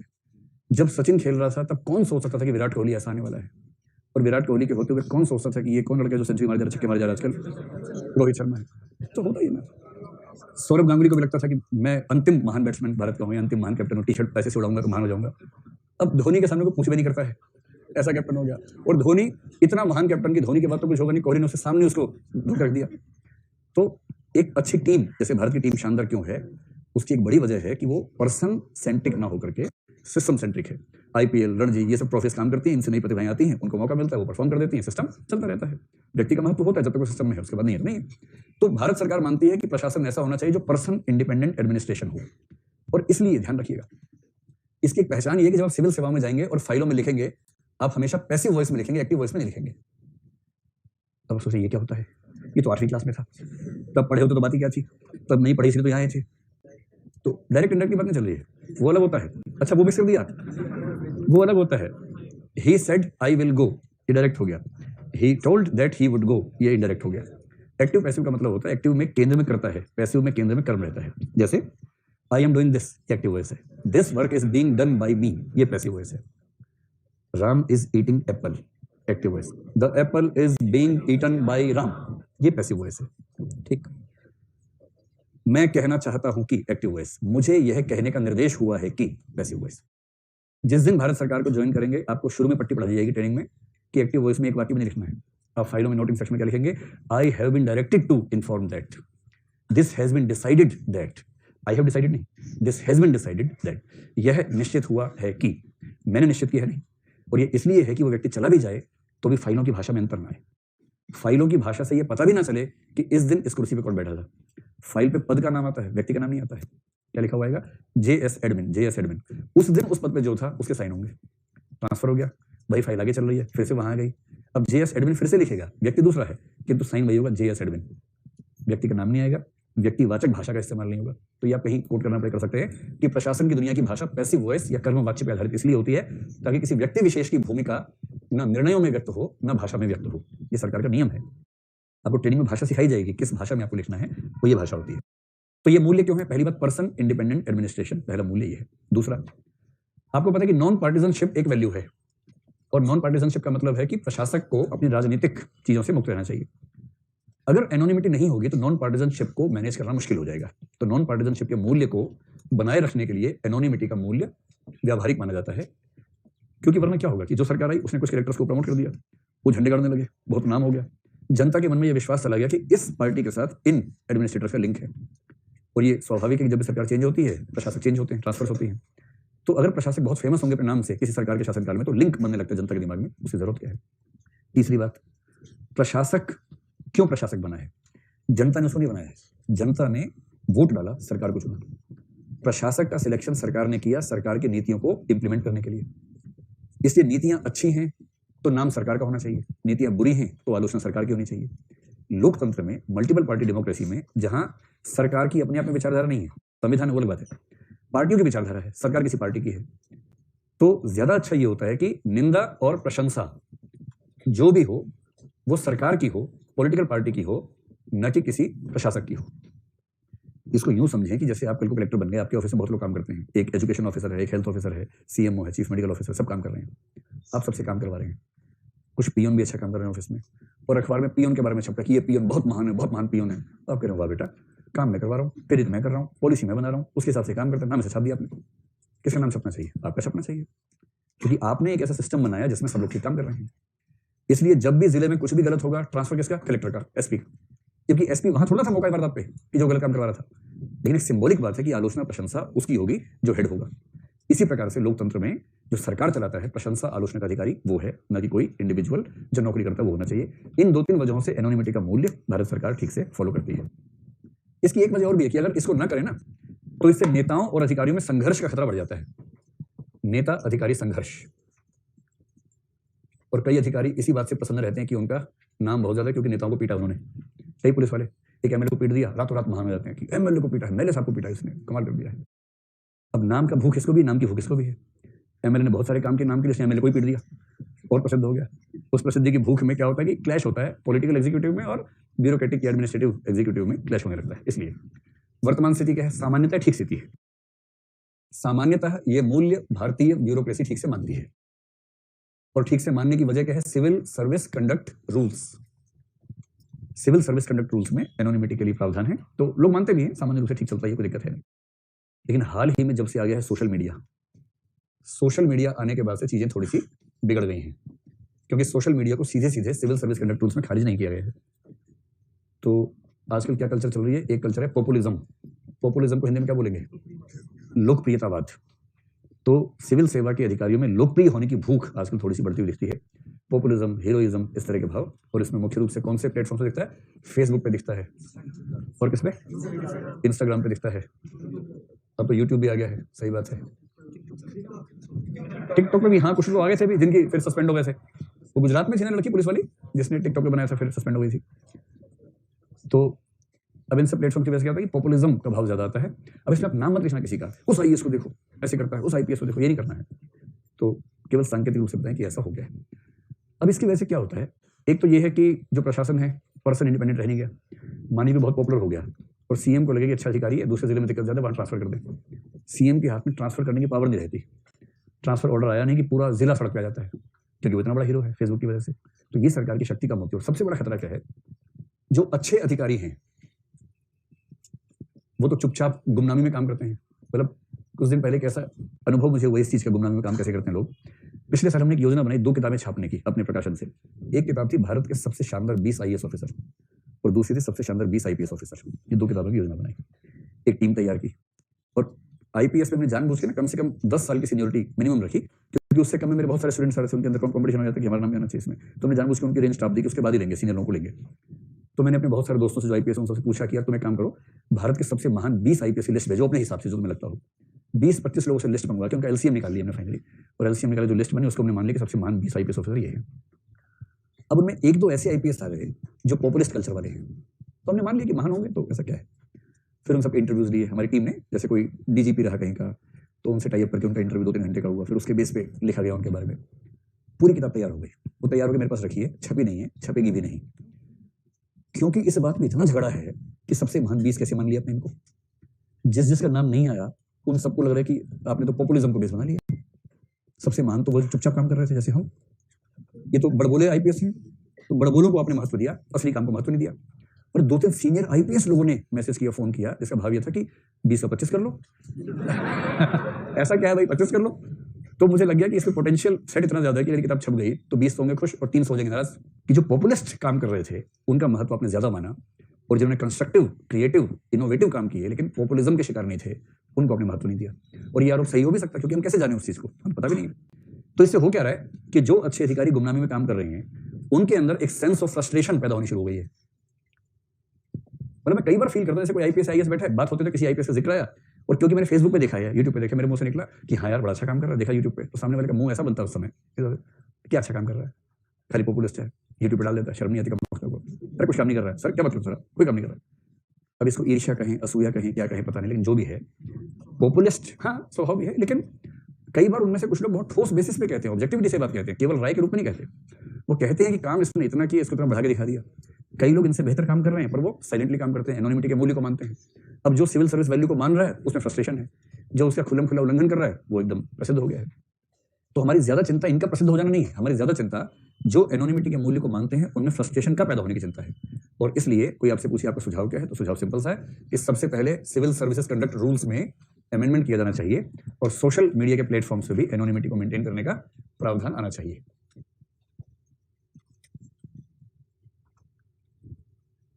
दूसरा, आपकी राय में क्या थोड़ी बहुत इसमें छूट मिलनी चाहिए एनोनिमिटी के मामले में, या एनोनिमिटी परफेक्ट मामला एकदम थोड़ी बहुत छूट मिलनी चाहिए?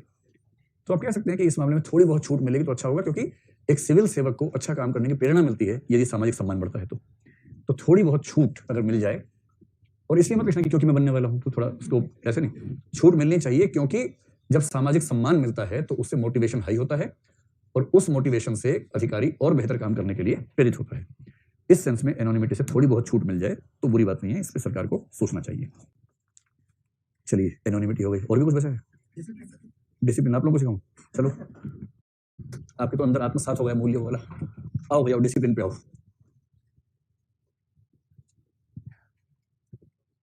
डिसिप्लिन को हिंदी में क्या बोलेंगे?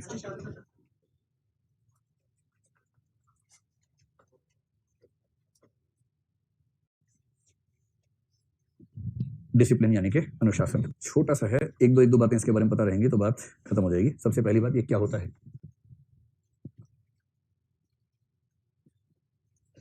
ठीक, आपके मन में आएगा क्यों होता है, नंबर 2 पे लिखो। तो इसमें क्यों नहीं, इसमें क्या होता है ना। फिर इसके प्रकार क्या हो सकते हैं, जैसे क्लास में डिसिप्लिन, क्लास के बाहर डिसिप्लिन, है ना, ऐसे कई प्रकार हो सकते हैं इसके। तीसरा हो सकता है कि इसका जीवन में महत्व क्या है, अगर है तो इसका महत्व क्या है, यानी इससे फायदे क्या है, लाभ क्या है। फिर एक हो सकता है इससे नुकसान क्या क्या है। डिसिप्लिन से कोई नुकसान होता है कि नहीं होता है, होता है ना। क्या नुकसान होता है, जो सबसे गोलू बच्चे होते हैं ना, इसलिए बहुत आगे नहीं बढ़ पाते, क्योंकि डिसिप्लिन ज्यादा हो जाता है उनके अंदर, मतलब कुछ मौलिक नहीं कर पाते, out of the box thinking जो होती है ना। जो स्कूल की दीवार टाप के कूदा ही नहीं कभी, वो आउट ऑफ द बॉक्स क्या सोचेगा। जो बॉक्स में ही रह के सोचता रहा, जो बॉक्स से टापा ही नहीं कभी, क्या सोचेगा। आप ऐसे कितने लोग स्कूल से भागे कभी ना कभी, क्या बात है। और कितने बच्चे कभी स्कूल की दीवार से कूद के नहीं भाग पाए। ऐसे लोग हाथ खड़ा कर लें जिन्होंने कॉलेज के जीवन में जितनी क्लास आपने की उससे ज्यादा नंबर में बंक की, ऐसे लोग हाथ खड़ा करें। बस आप ही लोगों से देश को उम्मीद है, बस आप ही लोग देश को आगे बढ़ाएंगे। Very good, very good. चलिए इसमें चलिए। अनुशासन एक वर्च्यू है, वह सद्गुण। तो अनुशासन एक वर्च्यू है, और वर्च्यू बेसिकली क्या होता है, मूल्य होता है। जो मूल्य आत्मसात हो जाए वो वर्च्यू हो जाता है। तो अनुशासन वह सद्गुण है जिससे क्या होता है, जिसके तहत जो हमें एक विशेष तरीके से व्यवहार करना सिखाता है। कैसे, वह सद्गुण जो व्यवहार करना सिखाता है।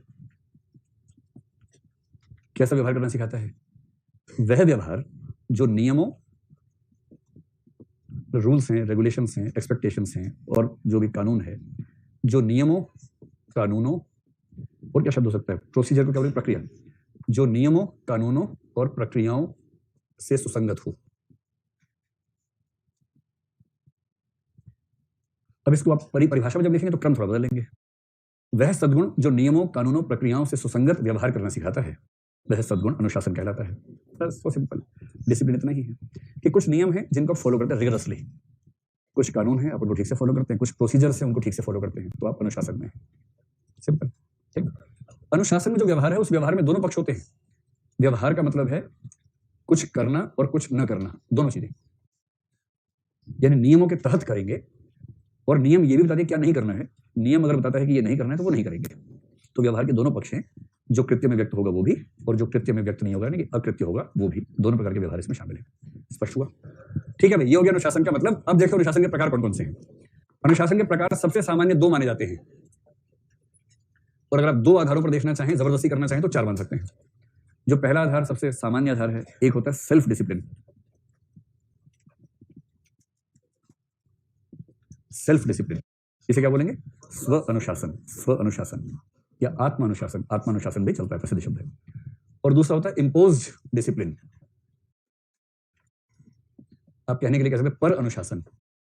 तो पहली बात, प्रकारों में पहला प्रकार है सेल्फ डिसिप्लिन और इम्पोज्ड डिसिप्लिन। स्व यानी आत्म अनुशासन, और आरोपित, बड़ा अच्छा शब्द है भाई, वेरी गुड। आरोपित अनुशासन, क्या बात है, जबरदस्त। आरोपित अनुशासन, और ये हो गया आत्म अनुशासन।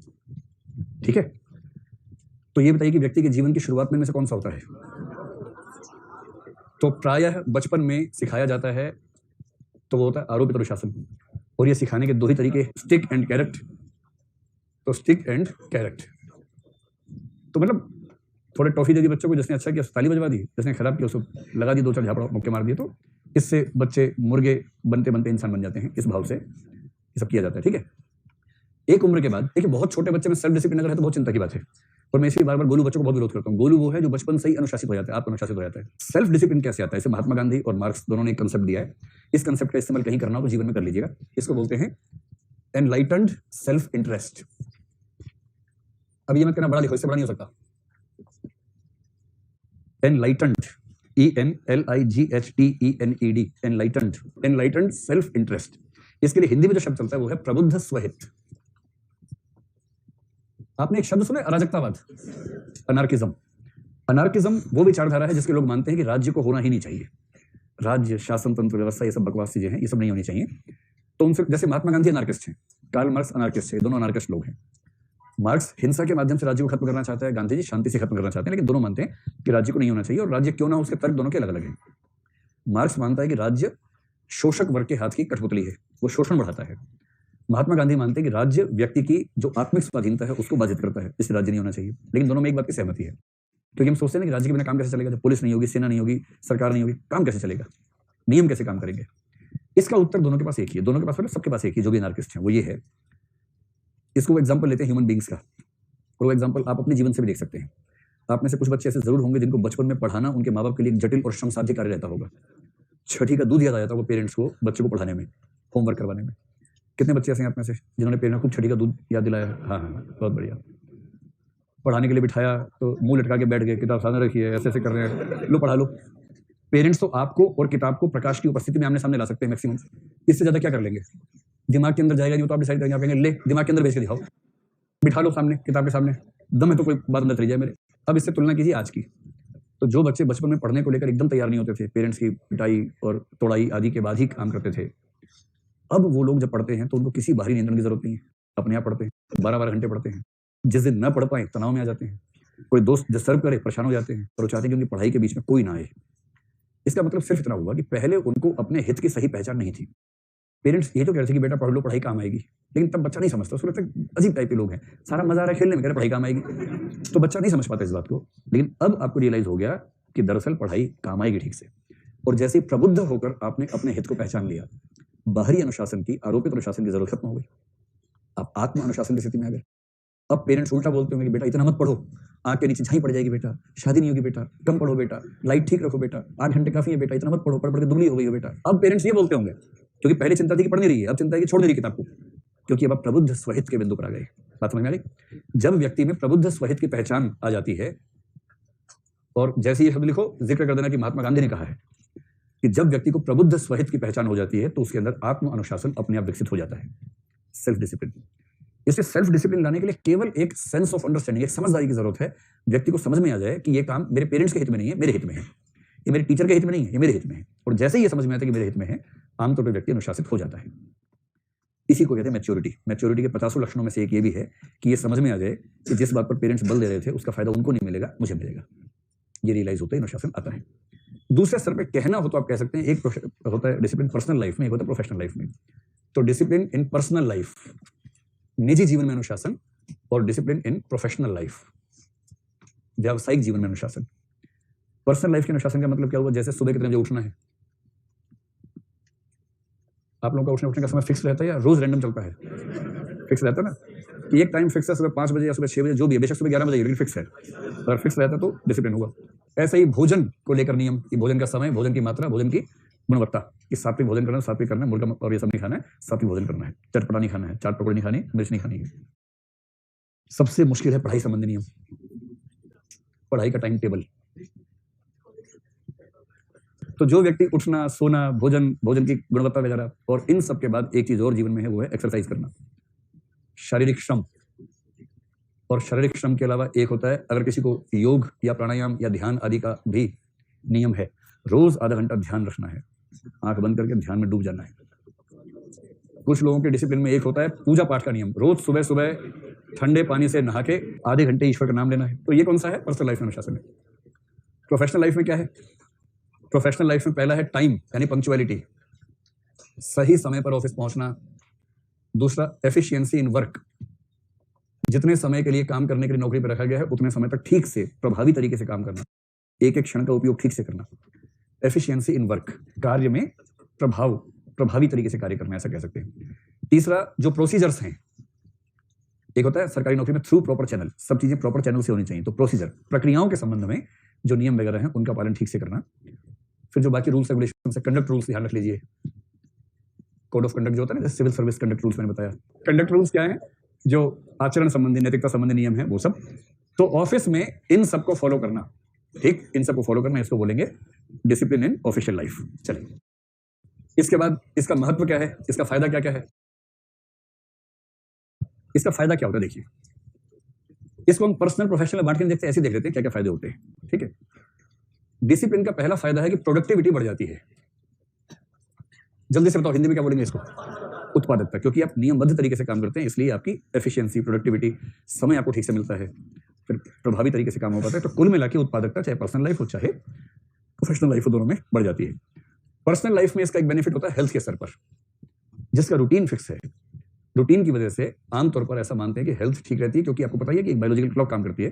अगर वो बायोलॉजिकल क्लॉक आपकी वेल एडजस्टेड है तो आप हमेशा सहज रहेंगे, स्वस्थ रहेंगे। तो ये बेनिफिट है।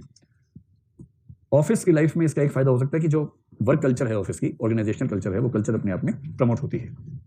एक better work culture. Work culture को हिंदी में बताओ क्या बोलेंगे? कार्य संस्कृति। तो जिस ऑफिस में सब लोग डिसिप्लिन होते हैं वहां कार्य संस्कृति बेहतर होती है और ये पूरे ऑफिस के लिए, प्रोडक्टिविटी के लिए अच्छा रहता है। इसके नुकसान क्या क्या डिसिप्लिन के? डिसिप्लिन का पहला नुकसान है कि इससे व्यक्ति की क्रिएटिविटी और इनोवेटिवनेस मर जाती है। जो ज्यादा डिसिप्लिन होता है उसकी क्रिएटिविटी को खतरा होने लगता है। जैसे आप उससे पूछे कि स्कूल की दीवार कैसे टाप सकते हैं, सोच नहीं पाएगा इसके बारे में, क्योंकि उतना क्रिएटिव है नहीं। जो क्रिएटिव थे टाप के चले गए थे, जो वो बेचारे देख रहे।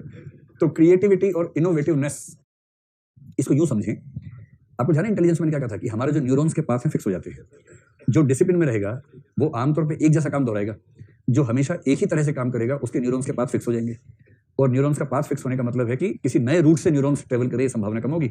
इसलिए फ्लूइड इंटेलिजेंस ऐसे लोगों में कम होगी, क्रिस्टलाइज्ड ज्यादा होगी, और इसका मतलब नवाचार की उम्मीद ऐसे व्यक्ति से करना मुश्किल हो जाएगा। और दूसरा, जो उसूल का बहुत ही पक्का होता है ना, ऐसे व्यक्तियों में फ्लेक्सिबिलिटी खत्म हो जाती है, रिजिडिटी बढ़ जाती है। असल में क्या होता है कि जब अनुशासन सिर पर चढ़ने लगता है, हावी हो जाता है, तब क्या होता है, तब व्यक्ति में फ्लेक्सिबिलिटी खत्म हो जाती है। फ्लेक्सिबिलिटी को हिंदी में क्या बोलेंगे? लचीलापन, लोचशीलता खत्म हो जाती है, व्यक्ति रिजिड हो जाता है ना। और जो व्यक्ति रिजिड है उस व्यक्ति के साथ क्या दिक्कत है कि वो खुद अपना दुश्मन हो जाता है। आपने ऐसे पीस देखे होंगे कि रात को 2 बजे सोएंगे तब भी बोलेंगे सुबह 4 बजे उठना है, नियम है। और एक दिन सुबह 4 बजे उठने के चक्कर में उठ ही गया। तो ये खतरा होता है, बहुत रिजिड होने से कभी कभी नुकसान हो जाता है, ये खतरा है। तो डिसिप्लिन तो आप लोग क्योंकि आत्मसात कर चुके हैं, कहने की बात नहीं है। समझ में आ गया मूल्य?